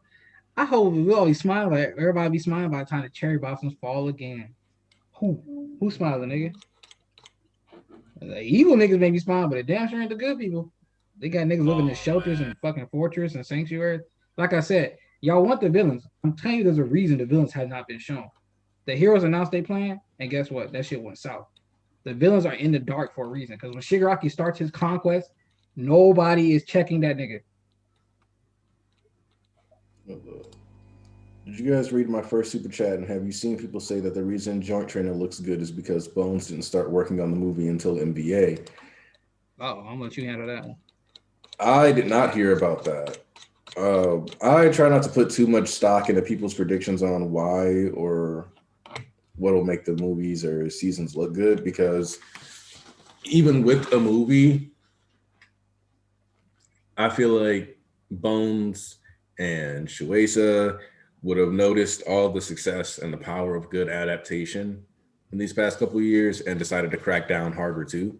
So I don't think it's just the idea of them not having a movie. I think it's them taking it like on an angle, like, okay, maybe we need to do a bit more, give more time, have a bigger team, whatever it takes. And somebody asked actually a really good question. What do you think about the line, things are bound to move more quickly from here on out? I think that mostly has to do with the fact that Deku's going to have to deal with heavier and heavier situations. He's not going to get to keep, he's not going to be able to have optimism or hope towards like people coming in to save him. It's going to be dealing with real shit all the time. That it's more like an in series way of being like, yeah, the academia is done. That's how I've kind of interpreted that part. Like, yeah. Speaking of academia portion, it kind of don't matter at this point.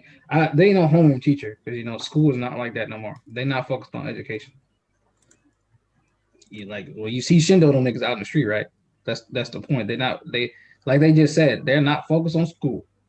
Like they said, even in this chapter, they reiterated, bro, we don't even have enough manpower. The heroes, like the police, don't have enough manpower to keep all the escaped convicts out. Not to mention all the shit rising in the street that's not changing. Like, don't get it fooled because Deco out there doing some work. And the big three, that's like, let's say they take down 10 villains a day, right? There were 10,000 escaped convicts. Mm-hmm. The police can't do shit.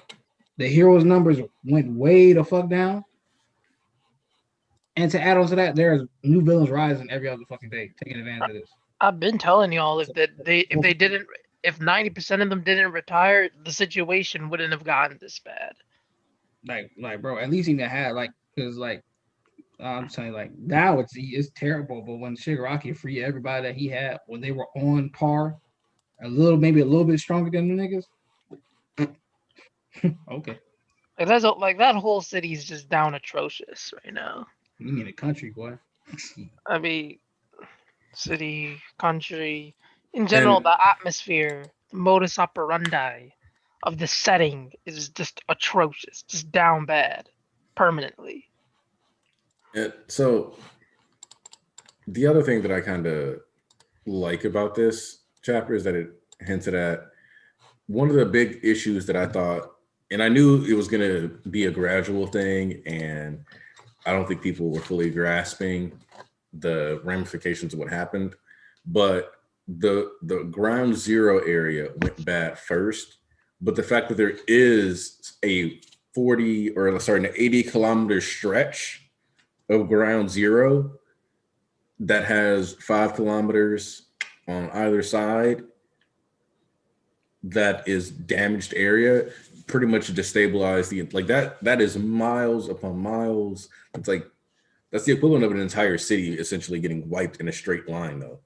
So when you have that much damage, those areas are where we were going to focus first. Those areas we're going to have immediate issues. People fleeing those areas though are going to either be seeking refuge, or there's going to be people who are following those as easy prey, easy pickings. So it just took a while from that infection from the center of Japan to start spreading out to the rest of the country as people are trying to get away from these problems. But in the process, thanks to all going around the country, blowing up and doing all these things to break out prisons, you've got whatever area, like let's just say all those prisons were in the western side of Japan, then you would have all of Western Japan slowly getting collapsed in on with all these prisons, all these people getting out. And then you have already all this fear and damage from that area. So it's just a matter of infection. Like it's called a crumbling because it needs to break down in pieces. So we're just spreading as an infection. It's glorious. One thing I think I found pretty interesting was that in the panel where the giant lady is being attacked, we actually see like a panel where there's like these groups of buildings, and in one of them you could actually see like an open. You could actually see like in the first panel here, you could see like the lights are open in some of the like tenements. Like page 1, you see like the lights are open. So like I think this is also kind of hinting at not just like hero-led sanctuaries, but also like these civilian strongholds. We kind of seen that in 307. Because when the niggas parted themselves up and they didn't want to go anywhere else. Pretty sure that the implication was there. I think you're seeing more of it, but that was kind of established a little bit in 307. yeah. So there are like these. So like right now, there's like these 2 different types of sanctuaries being created: the civilian ones and the hero-led ones.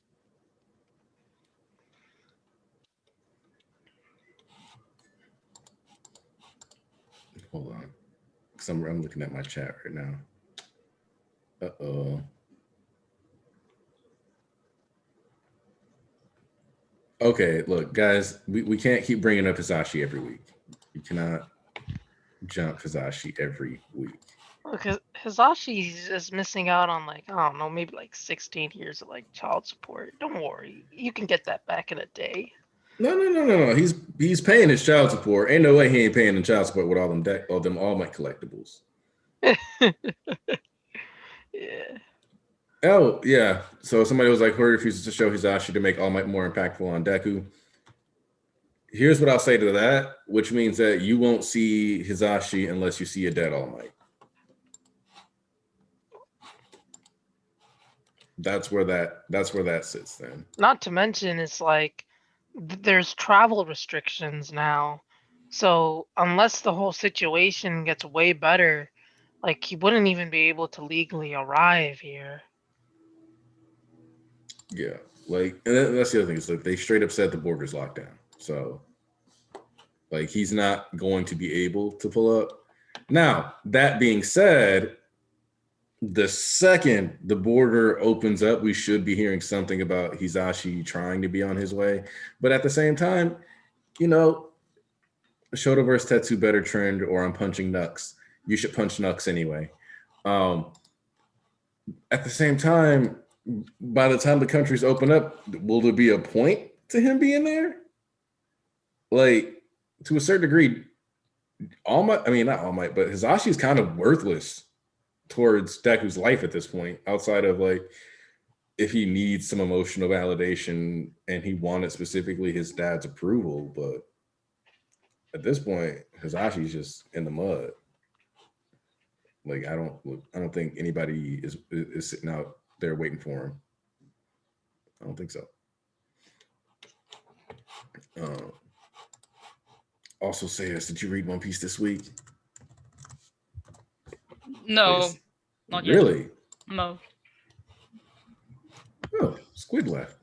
Do I have to expect a great kid moment? You have some setup for a kid. I can give you that. Like, I definitely think I think kids done a lot better than people give them credit for online. That's what I'll say about that when it comes to Rooftop Piece. I don't really know what people are saying. I haven't been that active in the community. They've been trying to say he did nothing and he's had the worst performance on the roof. And I'm like, I wouldn't say all that. I mean, honestly, I wish, you're right on about Hisashi. I wish he had just killed that nigga and they called it a year. That shit should have been a lot easier and less annoying if the nigga was here just dead. Like, honestly, please. Hisashi being alive opens up more questions than it answers. Because just where is he? I don't need these niggas asking any more questions because they can't handle the answers. They can't handle the stuff they got. I mean, wait, was this about Hisashi being alive?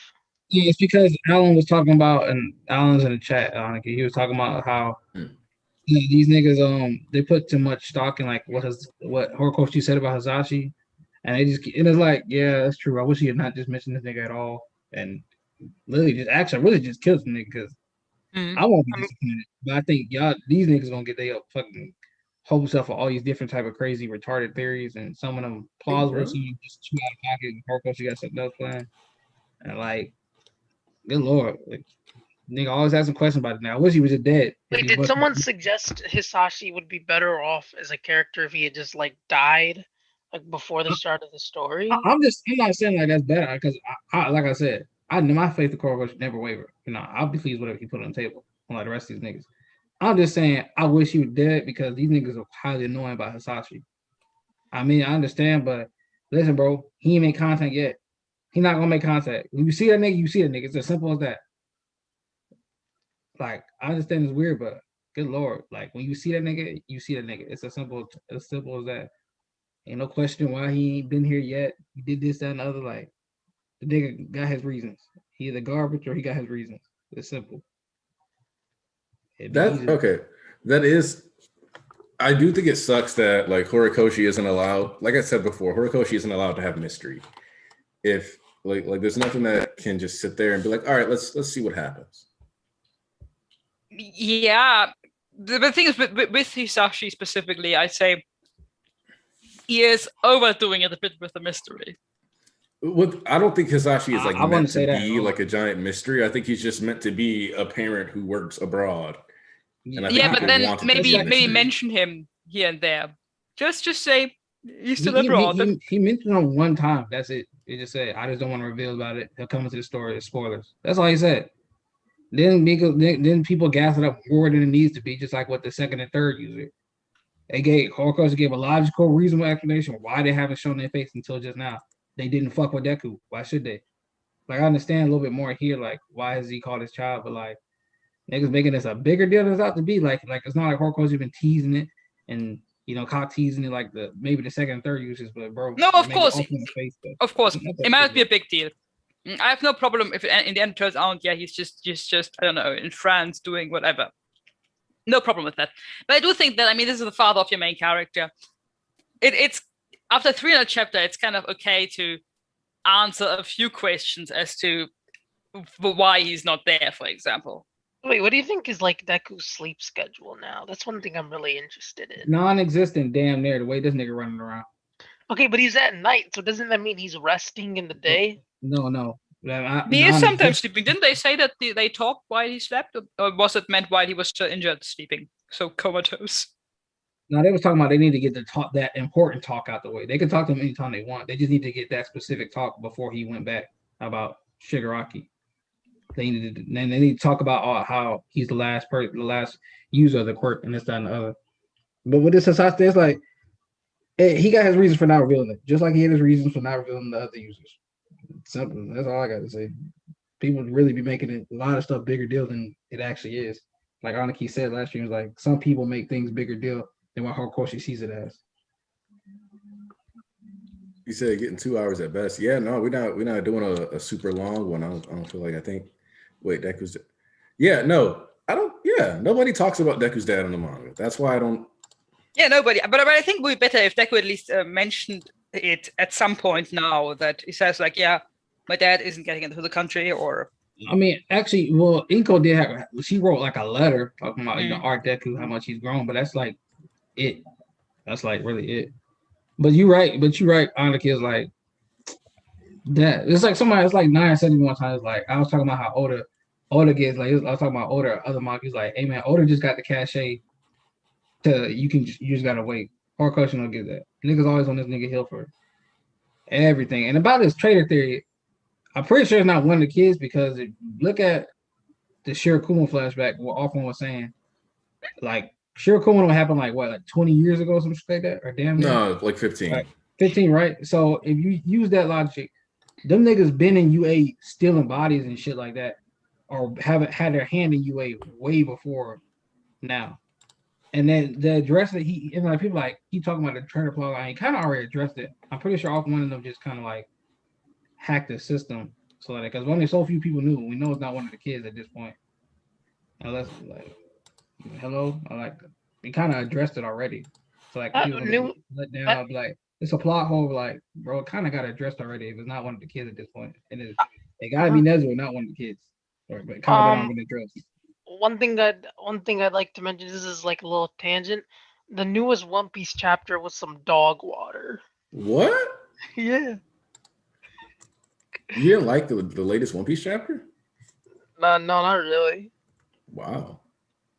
Yes, Rafa. After okay. what Okay, so the ending does irritate me a little, but there's other parts of it that I do like. That's how it's okay, but it's like when the ending is like that, I can't. Hello, the positive. $5 been donated. Okay. Yeah, I'm about to hit it. I used to type comments about Spider-Man. Hisashi's a bum. He doesn't matter. Anyway, trying to come up with a new name. Y'all got any ideas? No, your name is absolutely perfect. Keep it that way. Squid, you got the floor, buddy. I mean, okay, like, yes, there were some good things about the chapter and all, but when you have an ending like that, like,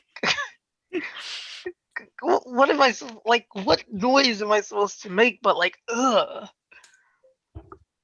like that hurt my soul. People have kind of talked about, this. There's like one YouTuber that kind of theorized that this would happen. So, is it Dritz? Do I even want to read it now? Joy Boy Theories was saying that what happens at the end of the chapter was going to happen for a while. So Ah, I don't like this, like the way that that's been handled, but I will be okay with it if the cake finally matters, like in a meaningful sense. Big Mom is like my least favorite like execution of Otis. Like Big Mom is. Big I could Mom I got could assassinated in Wano. I could talk a lot about why I don't like Big Mom. I'm not, or what the way Big Mom is handled. We're not gonna do that. We're not gonna do that. Let's go back to something good. Anyway, um, yes, like altogether, I see of like this is a great chapter, an amazing start, and a very parallel focused finish with the chapter of the panels of One for All being truly born to like that act of mercy. All right. So important question. This is a Deku versus Kachan 3 question. All right, How would you guys feel if Danger Sense didn't work for that fight? why? Because Bakugo at his peak was completely concentrated on saving and not fighting. So every attack when he's using his like highest caliber of explosions is focused around salvation, not combat.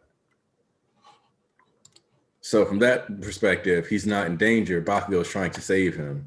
Therefore, Danger Sense won't freak out. Well, we know Danger Sense can react to things that are not even dangerous because of Shinomori. He threw that little tendril out, and like uh, Shino. Uh, Yeah, but those were like straight up, like, here, let me attack you. Like, this is Bakugo being like, no, I'm going to stop you from being in danger. okay, but wouldn't the preceding danger before it getting stopped also activate it? Not necessarily. Hmm. Depends on how conceptual the quirks are. Yeah, I'd have to know like the scope of like the definitions That's of what really it what it comes considers down to. danger, really. Just like because he has the quirk to pass on quirks, but he also has a quirk that stockpiles power, and he has a quirk that allows him to generate smoke. Theoretically, if he can do quirk combinations the same way that All for One can, you could argue that he could like pass on power through people inhaling his smoke. But That's cooler than eating hair. Just like vape it, and then you get One for All. you'd get like power from the stockpile, but I don't think you would necessarily get One for All.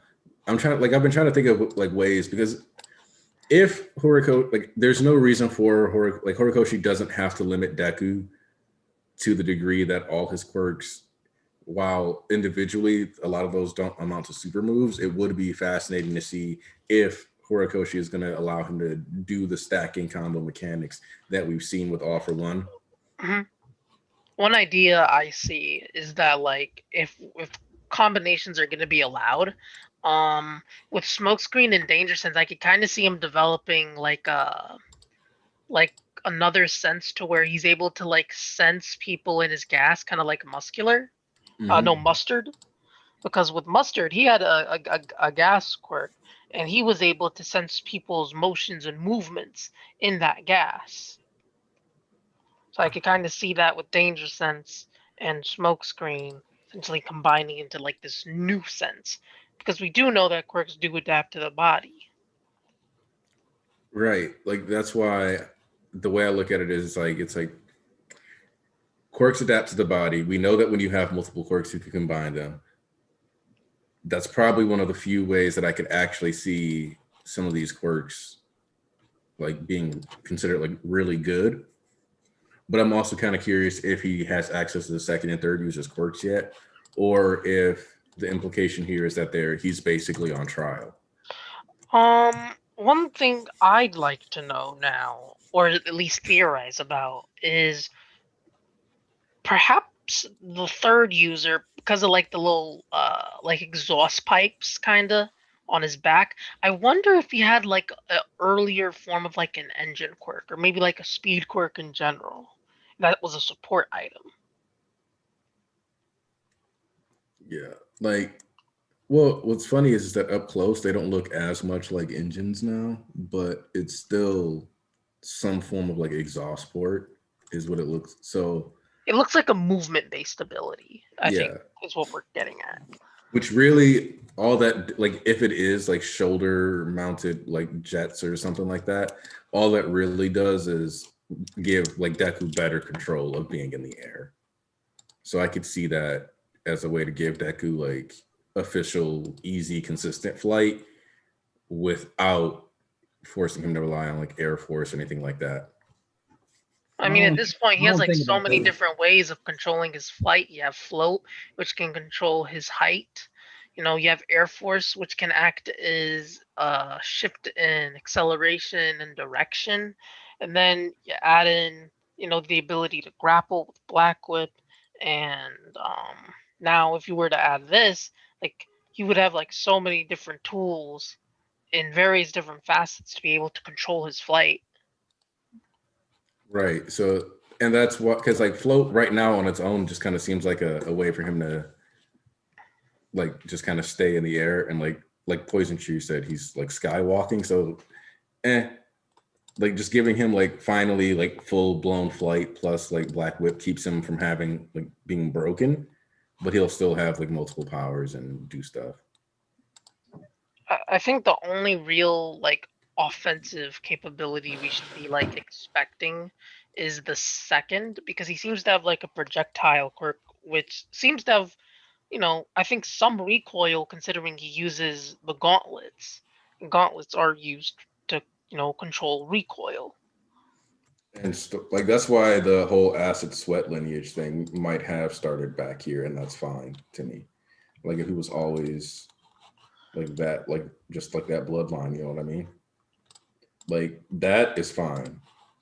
Then the quirk resonance people are talking about in the chat though, no, that's get that out of here.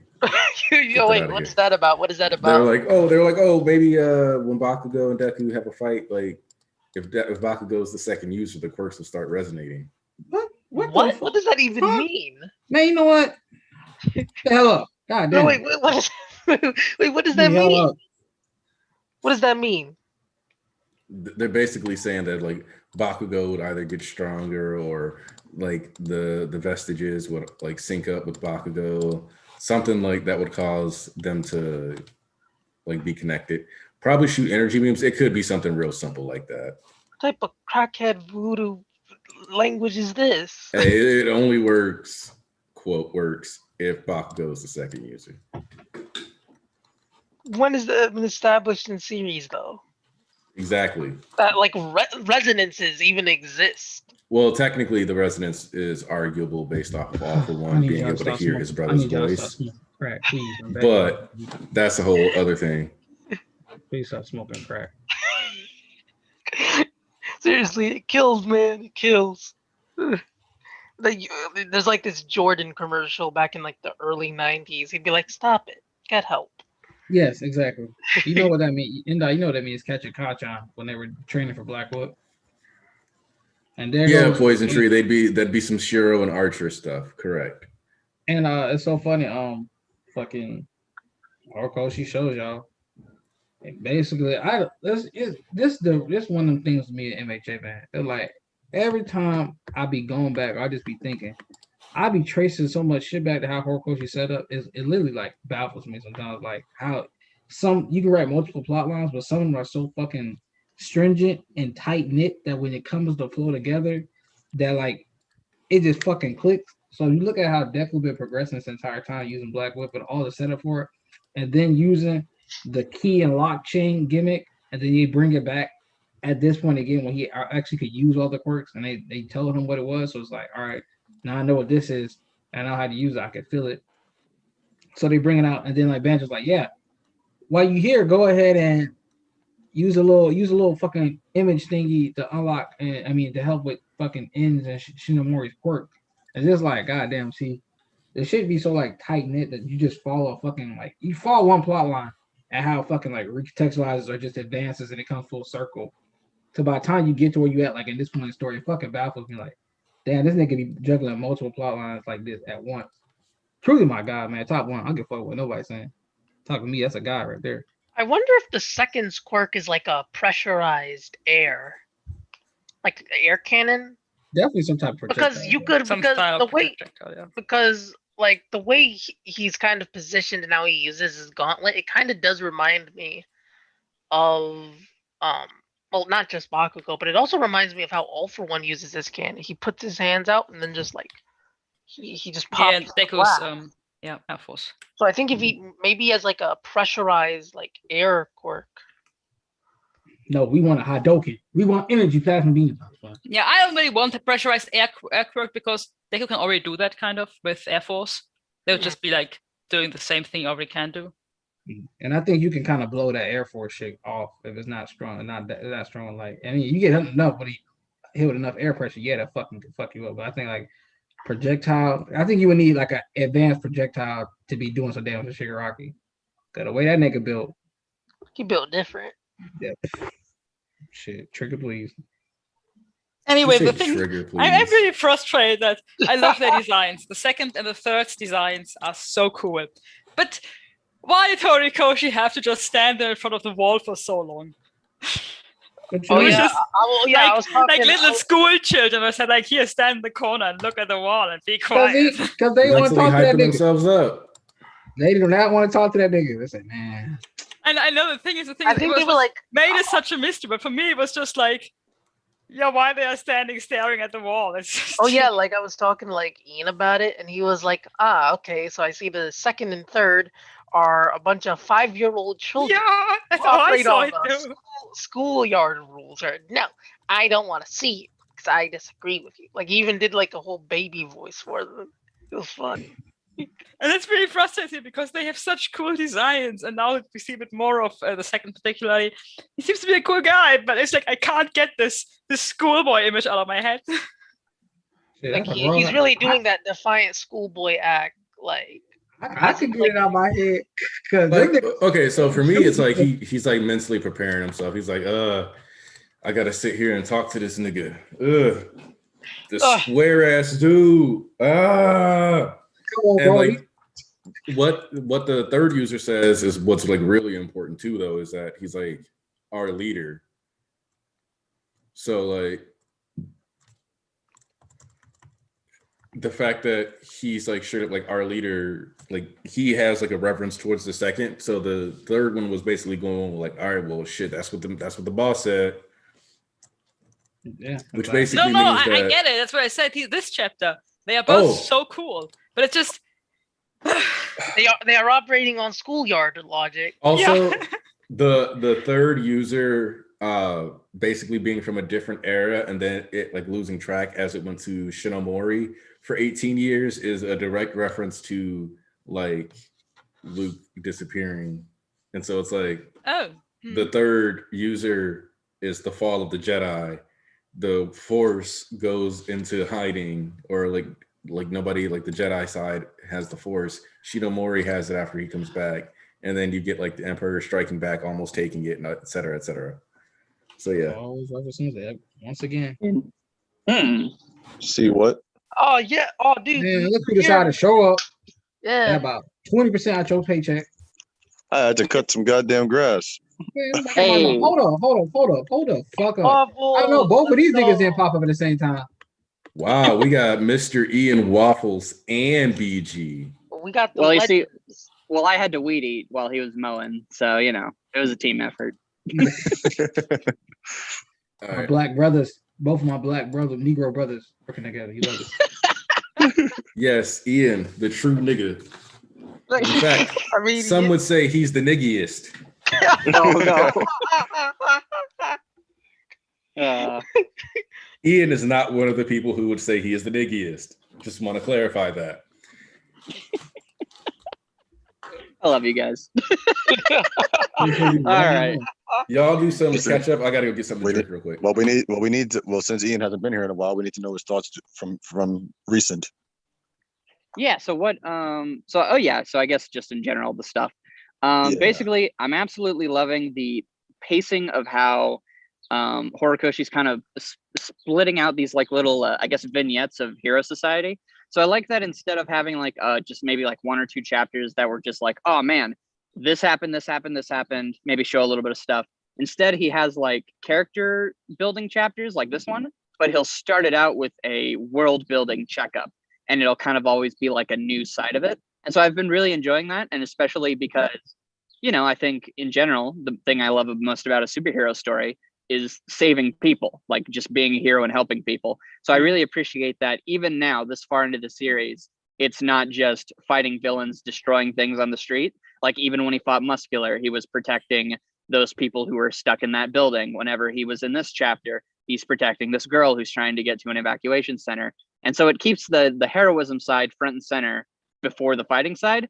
So even though I've had some problems with things of like how Horikoshi's been spacing out reveals, where this chapter is a good example, he could have just kind of had this reveal, I feel like, happen just right after the previous 2 Vestige chapters and just be like Vestige chapter, Vestige chapter, Vestige chapter. So instead it leaves you waiting, thinking like, okay, what does this mean? What does this mean? And then it's just like, oh, it kind of doesn't mean that much. They, eventually they were just like, I don't want to talk to you, Deku. And now they're like kind of cool with it. So, okay, cool. Or like Deku's on his own. It's like, oh man, is Deku alone? Is he out doing his own thing? It kind of turns out that he's literally with the top 3 strongest heroes who are going to protect him.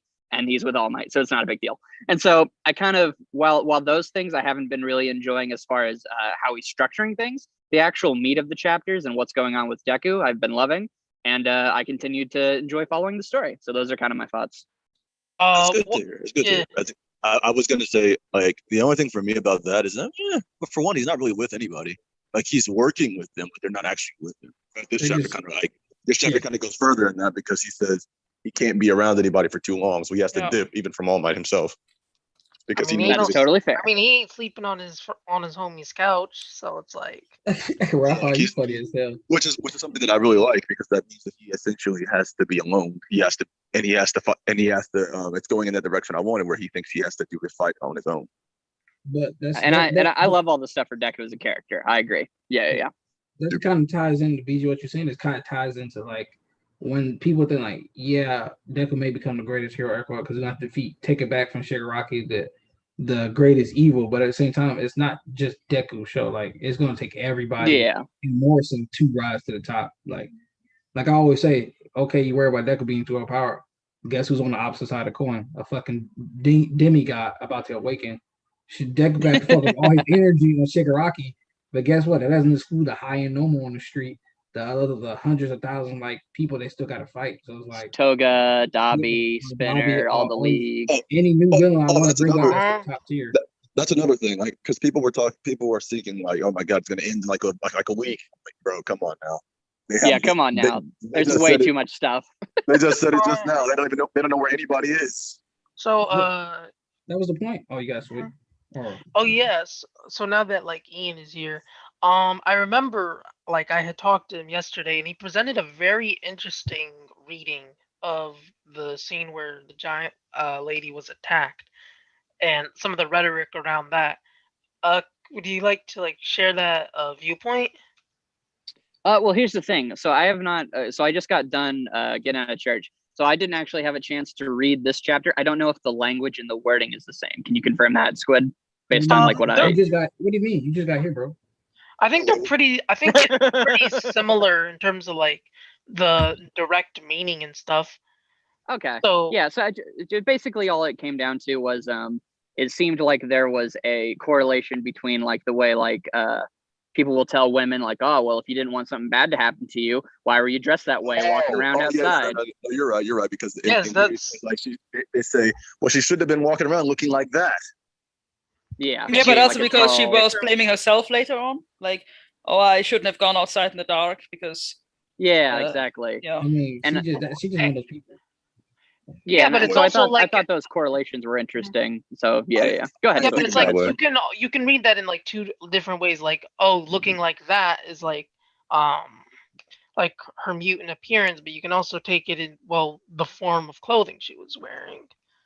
Yeah, I think the reason the direct like literal translation is probably just her being like a furry little mutant tall lady, and Horikoshi even went out of his way to show you like what they see. So like, and I love the cinematography, or I guess the shots. I don't know how you present it as a manga, but like when it starts the scene and you actually see her and the light they're shining on her makes her eyes look kind of, yeah, the panel composition. It actually makes her kind of look monstrous. But when you read the speech bubble, she's like, no, stop. And so I appreciated that that he kind of went out of his way to kind of like, in a way, show how those people might be feeling, but then obviously point out that like, no, what you're doing is wrong. You can't just like assume just because this, and this. But I do think, considering My Hero's way of handling society and stuff, that correlation isn't like reading too much into it, if that makes sense. I think the actual like thing you're supposed to get out of it is that she's a mutant type, but I think the connection is not lost on the story, if that makes sense. Yeah, but I do love, I mean, like, I think didn't he make a statement before that he was going to show like that racism shit? Yeah, he said there was going to be a show. Yeah, well, he said there was going to be a shoji story, and he did not clarify why. But I think everyone immediately thought like, oh, because he's like a mutant person. And then you have Spinner, who sets up that this stuff exists. So I definitely think that this is all going to come around. And then you also have like the actual like volume extra, which had them confirming that the CRC has like multiple different sects of like various types of mutants they hate, and the Love only killed like one like particular sect of them, and that noting that there were multiple of them and the Love only killed one, I think also served as very important. Yeah, I totally agree. Guys, unfortunately, I have to go again. But thank you for having me. Wait a minute, you gotta go to church a second time? Hey, before you go, it is actually a canonical fact within this church community that now, when you speak, everybody hears Deku and sees Deku. They said you should have been the Deku VA, which I agree. That's funny.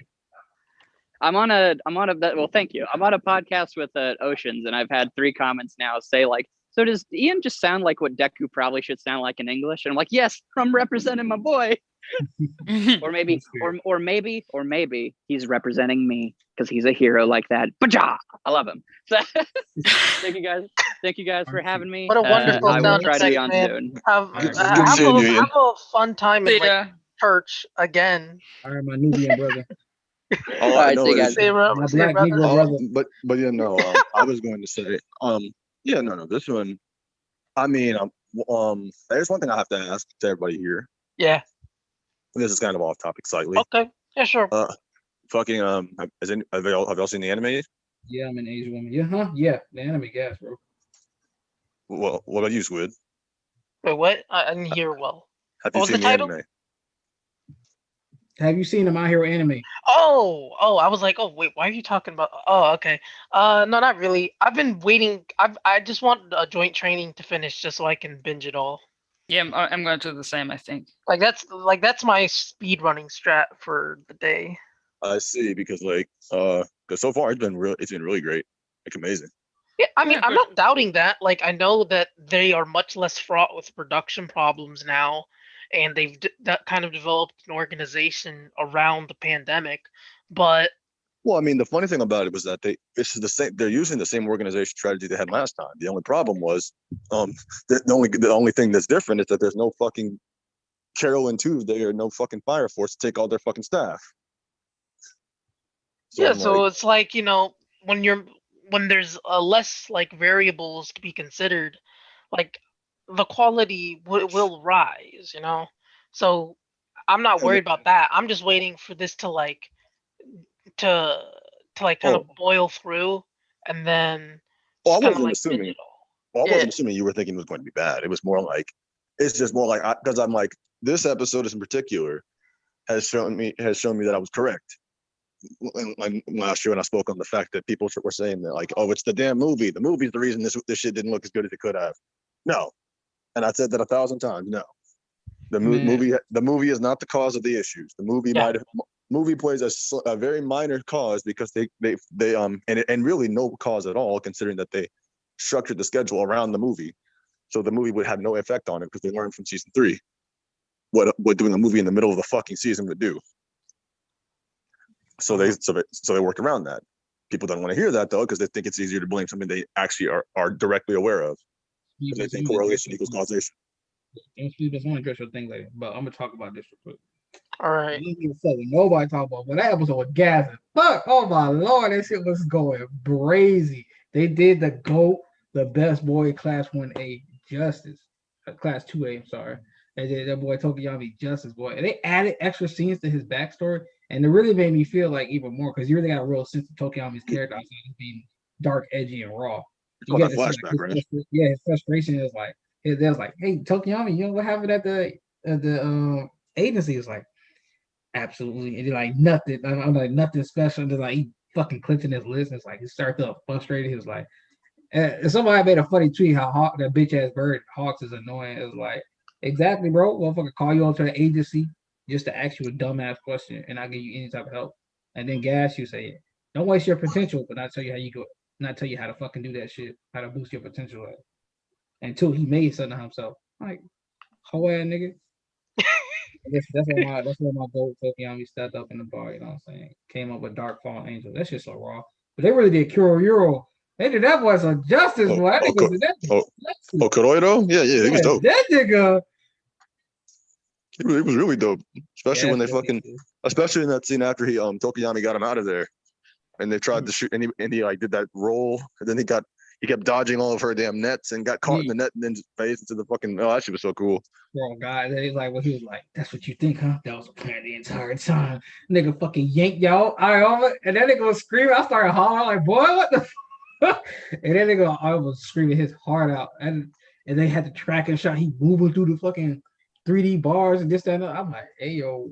Well, that's the biggest thing, the direction. Like Mukai, you can tell he's improved like dramatically as a director because it's like a lot of his shots are a lot more. You get a feel of the scene much better, and the things that they can't do in the anime, that they can't do in an anime format, that he's still able to. He found a way to make that still work. For example, which I think Tarnish don't agree with me. Tarnish, I know you're there, but I don't give a fuck. That random fucking narrator they have, I hate it. I hate when they do that because it's inconsistent. So what did they do to make up for that random ass fucking narrator? They said they got his bitch ass out of here, and they had fucking Deku speak for him. They had Deku actually do the narration, like as a character in the story. Yeah, because it made sense. Like it was just Deku ranting, like blah blah blah blah. Oh my god, like you know. Exactly, and I love it because I hate that random ass fucking narrator. It doesn't make no goddamn sense. Because the show is from a first person narration. But then they fucking switch it over to a fucking third person omniscient narrator. Like, what the fuck? Who are you? They don't want to reveal the secret, BG. But he'll cook you. I hate that shit. Like, what was I hearing? It sounded like so like dull. You was hearing me make fun of these Negroes. Uncle Ruckus. I almost dropped the R, but yeah, but Aniki, did you watch it? Did I watch the anime? Yeah. What did you think of it this episode? That's why, like, I straight up say, like, this season has like the best directing, pacing, etc. of any season so far. Oh yeah, no, I'm especially loving the direction. Especially, I think it was the scene in the flashback where Tokiyami's like chasing after Hawks, but it starts zooming out, and it starts getting closer, and like it starts closing in. He just feels like he's losing him. He's never gonna be able to catch him. I love that. I love that so much. Bro, listen, like Brandon, Deku fanboy was me the entire episode. You know, Tokiyami my goat. I was going crazy with Curio and fucking Tokiyami, bro. That shit was gas, bro. I was like, hold on, bro. They added shit this motherfucker, and it looked clean too. And that's the thing is that they've been like fleshing out these moments a lot more, enhancing. Because like in general, like if we talk about like last episode with like the beast scent stuff, if we talk about, you know, the way that they did like the actual flight scene with Tokoyami and Hawks, there's just a lot of little stuff in here that even like when you look at the way that the rounds are done, like people expected this. Like I kept telling people that there was no way this was going to be like a 6-episode arc, just because the pacing would have been atrocious. Like it would have been like ridiculously fast.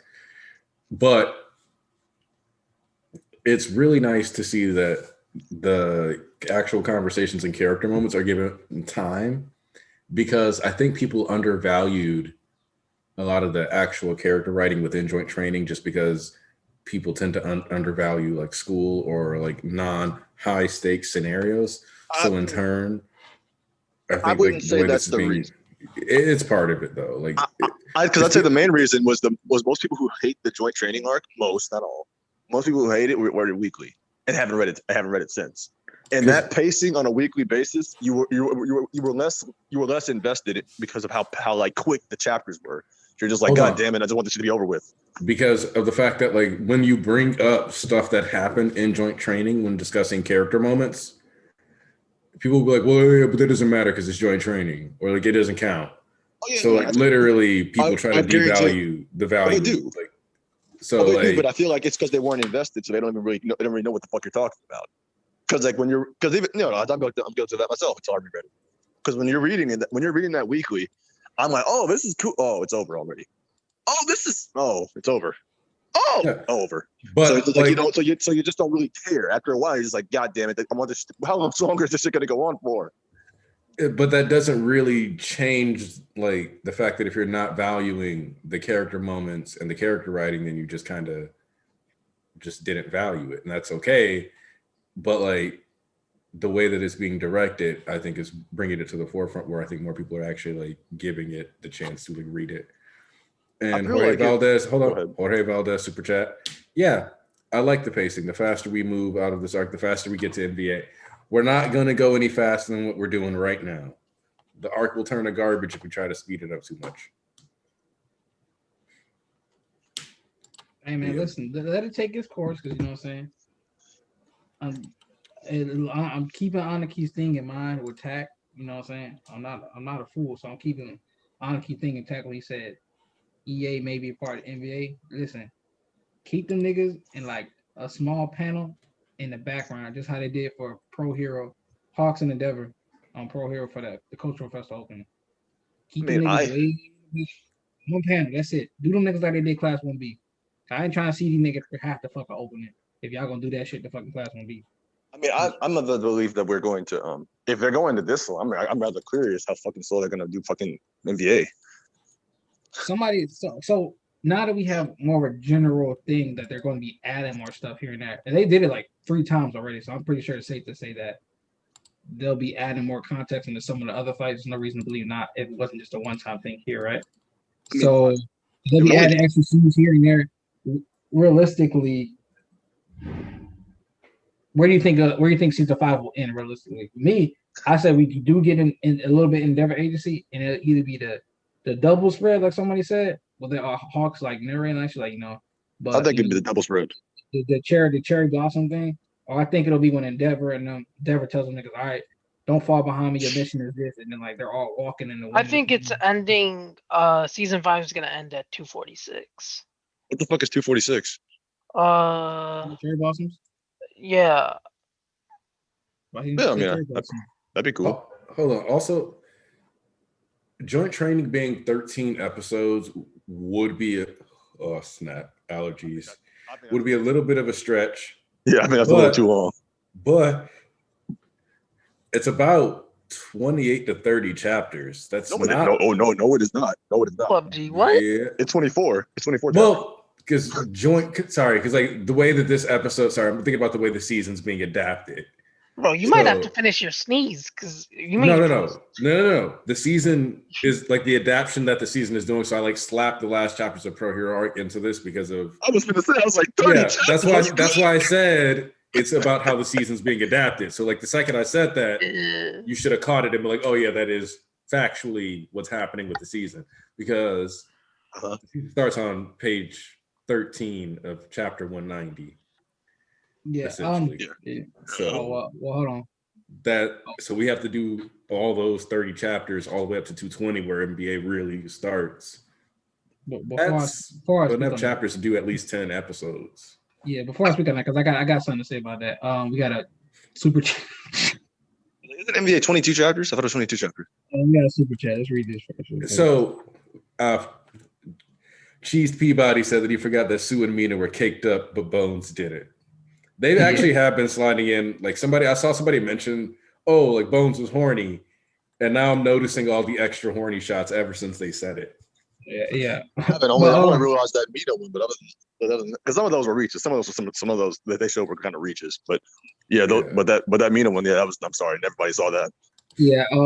But to add to the point, Joint Train not going for like 13. I see going for like 11 is good because then you still got one whole chapter because there's like 2 chapters before the NBA shot really kicks off and pops off.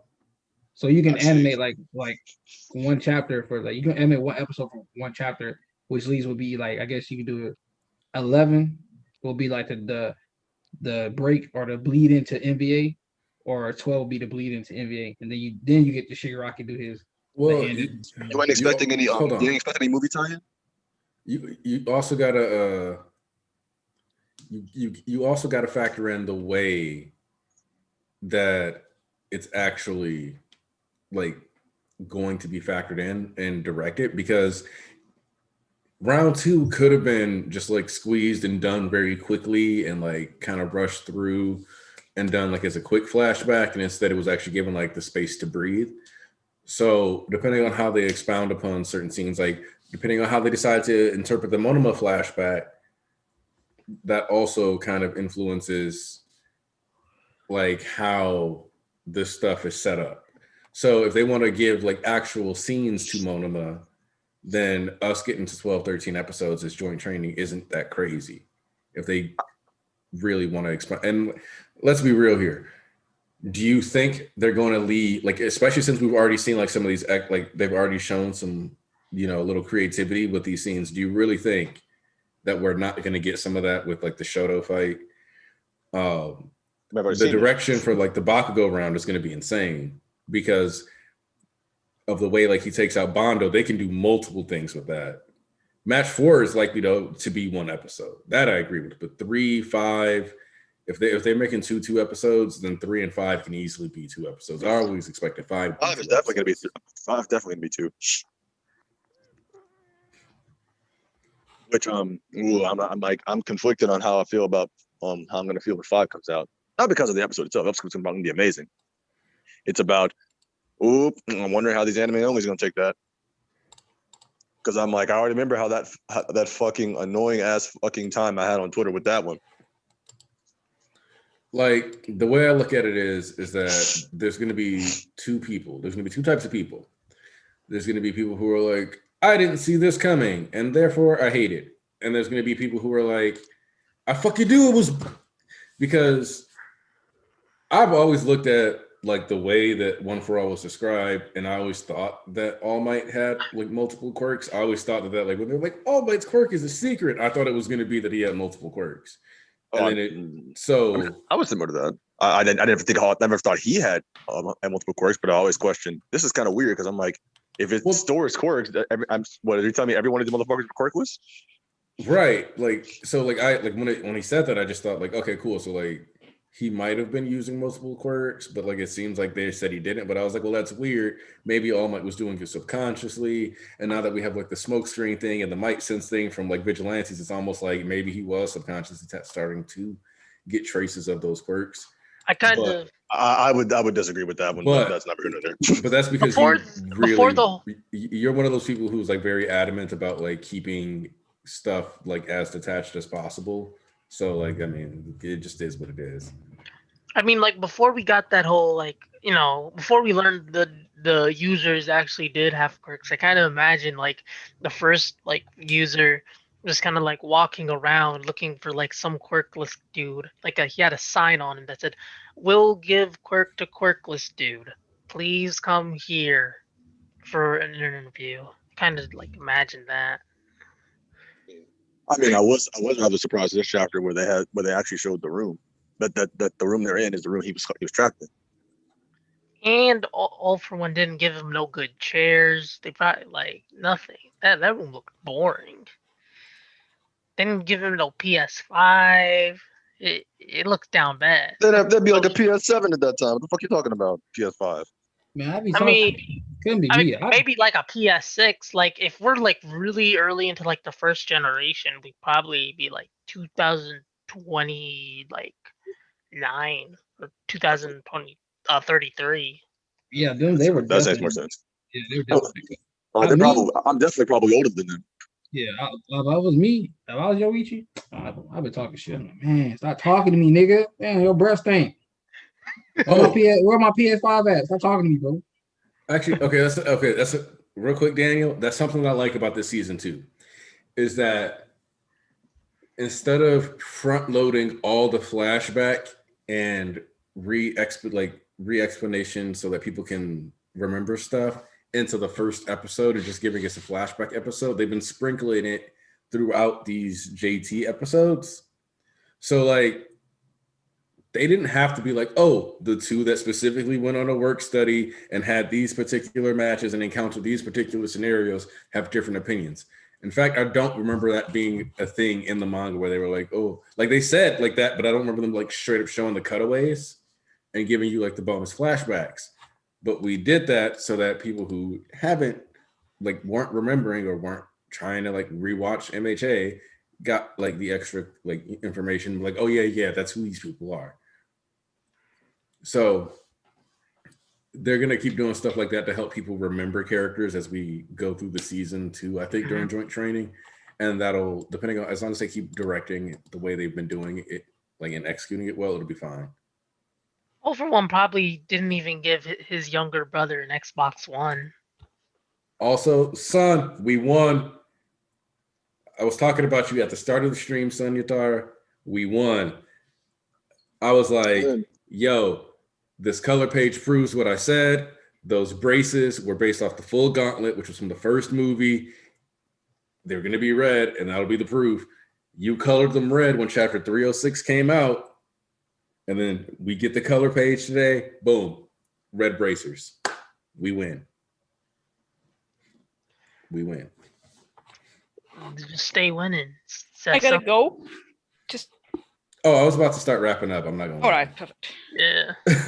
So, like, I extended it for a bit so that BG and Ian can get their thoughts out, because I was going to wrap up before I had to, like, dip out for a bit. So, that said, Squid, final thoughts? This is ever since like 305, where I thought this was like, I thought that was like the last like fantastic chapter out of all of them. I thought like everything like that was around muscular was just pretty. It was good, but it wasn't like the standard that was set beforehand. This chapter was something I was genuinely like really excited about, especially because again I'm such a big fan of the world and I love like studying like all these socio-political concepts. It was like that was something I really enjoyed, and the vestige stuff was good. I'm looking for more utilization of it. Is more like a period setting, to where like in universe we're gonna see it used more like to like show the past more lengthily.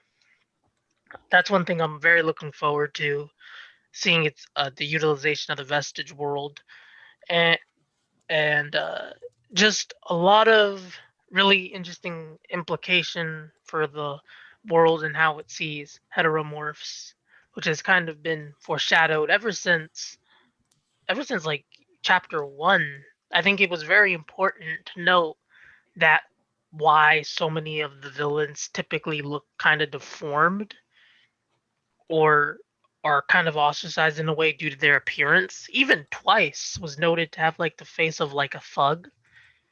And historically, the connection of both like beauty to morality has been a very real thing in the real world.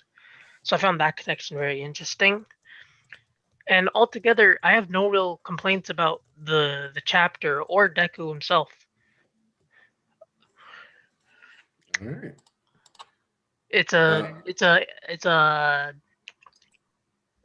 a 8.59 out of 10 for me. This is fantastic. One of my this beat out. This is my favorite chapter of the week. Oh, really? Yeah. After that One Piece chapter, nah, this washed my palate. Yeah. That was some straight dog water out the toilet, man. I don't know what was going on with him, bro. I've just read it. And I'm not that surprised. I mean, it was pretty much expected that Big Mom would Big Mom turns out to be like this sweet old granny for like. Yeah, but I mean, it was pretty much expected. I actually expected it to happen with Chopper already, so I'm kind of happy it took so long. I was kind of hoping that like the chop. That's okay. So Zoro got his moment with Kaido, and I kind of really want Sanji to get a moment where like he encounters Big Mom, and his contribution is cooking something this arc, and proving he's the chef that made the wedding cake. Cook some good chicken. That's one thing I'd like. Because like chicken. That alone would be enough to make Big Mom like drop any beef she had with the Straw Hats. To make sure she was on good terms with that chef. Yeah, like as long as you send her a care package every week. I found the connections to like appearance and like the treatment brought forward by appearance in this chapter very interesting, and just like in both real world and like in universe aspects. Mm-hmm. Like I'd love to have like a conversation about that. Oh, the discrimination in an MHA thing is something that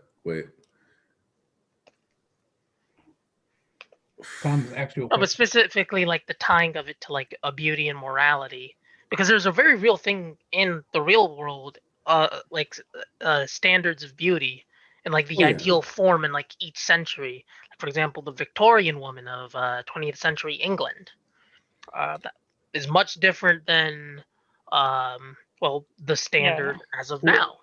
Well, the standard also changes culture to culture. Yeah. Like even so this is one of the I'm gonna, because we're talking about like beauty standards real quick, I'm just gonna point out that one of the things that I always find funny is that when people are like, well, all women were fed this particular standard, because like growing up you could watch like white media and they talk about like their desire for a small booty, and then you could switch over to like rap music and just see a bunch of big booty black women and like it being like, no, this is what we're after.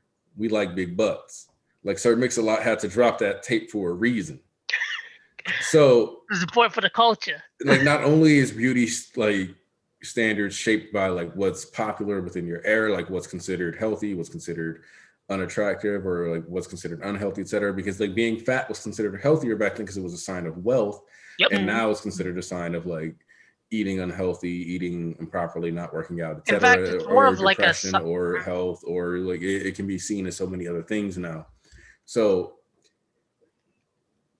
you would think on one level that the beauty standard would have shifted and then created like and correlated more to more mutants, but it seems that only like a dash of mutant is what is approved of, and I think that makes it more poignant that like it's more like the exotic. It's more like the exotic side of it.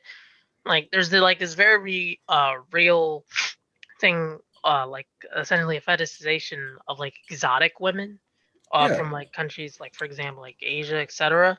And what it ends up happening is like there's kind of like a litmus test to like how foreign you can be before it becomes like perceived as a threat rather than something cute.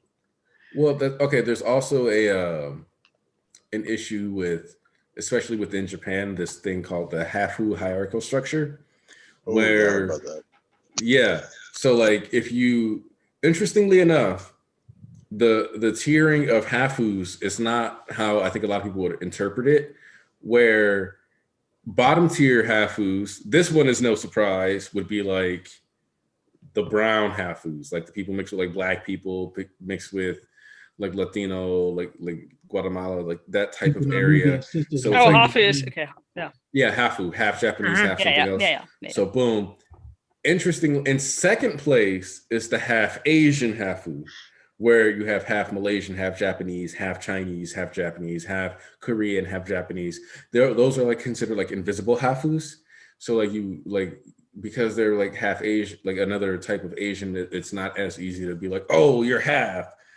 And then the top tier number one is actually the Caucasian Asian, where Caucasian.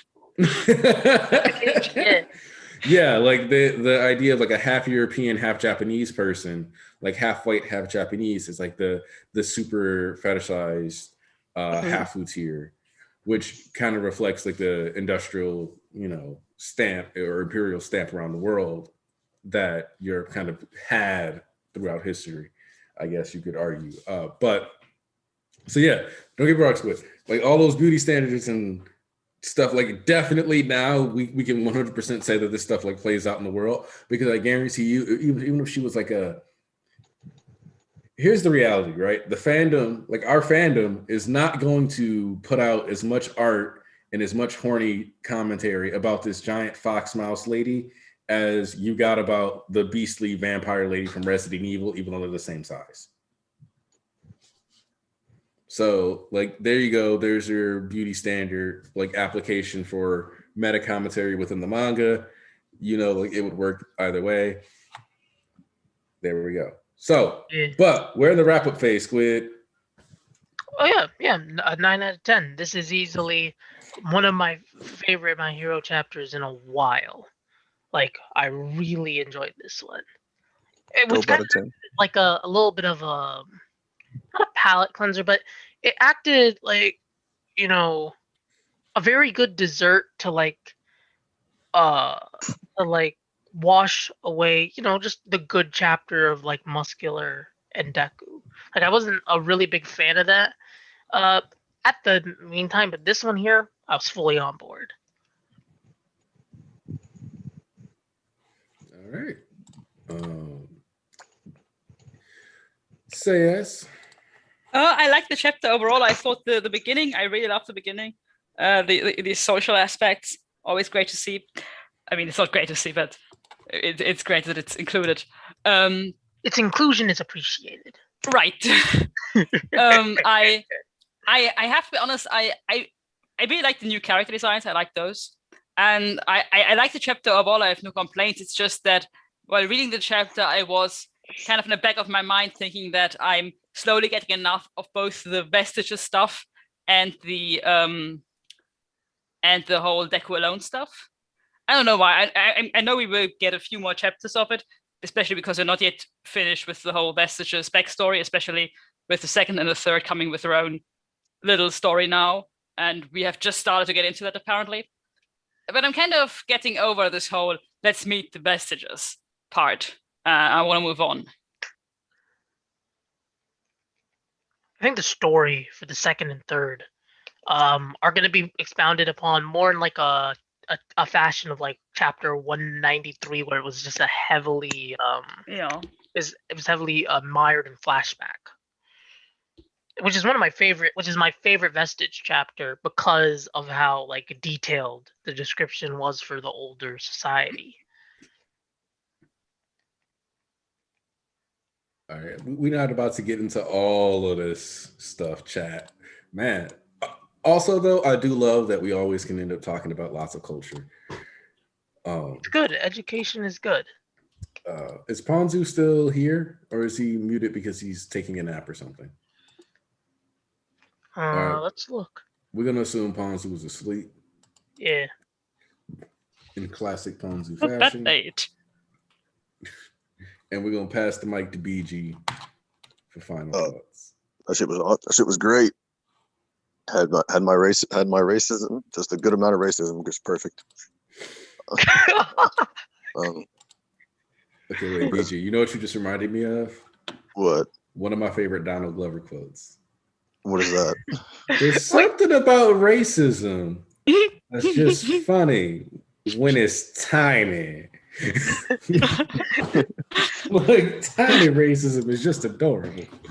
Like, I could have a racist Mitchie come on stage right now and be like, "Haha, you nigga," and I'd be like, "Ah, look at the little guy." Yeah, that's what you made me think of. I remember that special. With ableism or what? I remember that special. But no, that, and then I also finally got my wish. That time travel theory is dead. And they're trying to bring it back. They're trying to salvage it. Nope, it's dead. It's finally dead. I can sleep at night now. So what you're saying is that on April 25th for Christmas, you got a dead time travel theory. Yes. Now I just need a dead dad for one, and I'll be perfect. Amen to that. But yes, yeah, great chapter. Dope out of 10. Dope out of 10. I love it. Archbishop East. Ho ho, the nigga that's undefeated in the East. Okay, what it do, baby? Man, Yeah. listen, you already fucking know, dog. Oh, like BG said, we got that stupid ass theory out of here that was illogical. Like once again, you might as well go throw ahead and throw off one Shigaraki body entirely in the trash with that shit because you see how much backhanded retconning and reach around you have to do to actually make it fucking make sense when it don't make sense. Like why does somebody do that when they can do so much greater? AKA Horikoshi, get that nonsense out of here. Start living with your PTSD. Listen, man, my goal. I don't care about anybody else, bro. I loving this shit. All this shit, this Deku shit, all that shit, man. It's phenomenal out of 10. Honestly, I see why. I guess not to gloat again, but just because I'm a different breed when it comes to Horikoshi, I understand everything when other people don't. I understand why we cut further on. People are like, well, why didn't we just see here, this, and other? He still needs to prove himself, obviously, but apparently some people didn't get that. Hello, but did you need a whole fucking chapter that? And I like to see y'all revitalize and redo everything and rearrange it because we had a whole chapter dedicated to that. Things with the way we moving. I need y'all to get used to this. The way we moving is the way you move. Horikoshi knows better than you. You can go ahead and like, I feel like this could have been here. No, there's 3 other things Horikoshi's juggling in his mind that you're not seeing. So when this chapter did this, because that didn't need to be a whole chapter. Okay, there was other things going on throughout the story. We didn't need a whole chapter. Deku just this whole with the second and third. Like we didn't. Just like we didn't need a whole chapter with All Might Inko doing that because they got the point across to what it was. Deku showcasing once again. East, you vanished. Listen, East is cut from a different cloth. Y'all ain't built different like him. It's that simple. Back to it now. Yeah. Go back to talking them. No, you still gone. You still gone on my end. Yeah. Whoa, what was that? That's how I hear East right now. Oh yeah. I hear like a tiny little mouse in the background. Yeah, East. I think your mic just died. Tiny East. All right, my mic better now. Yeah. It's better. You no longer sound like Shrink Ray.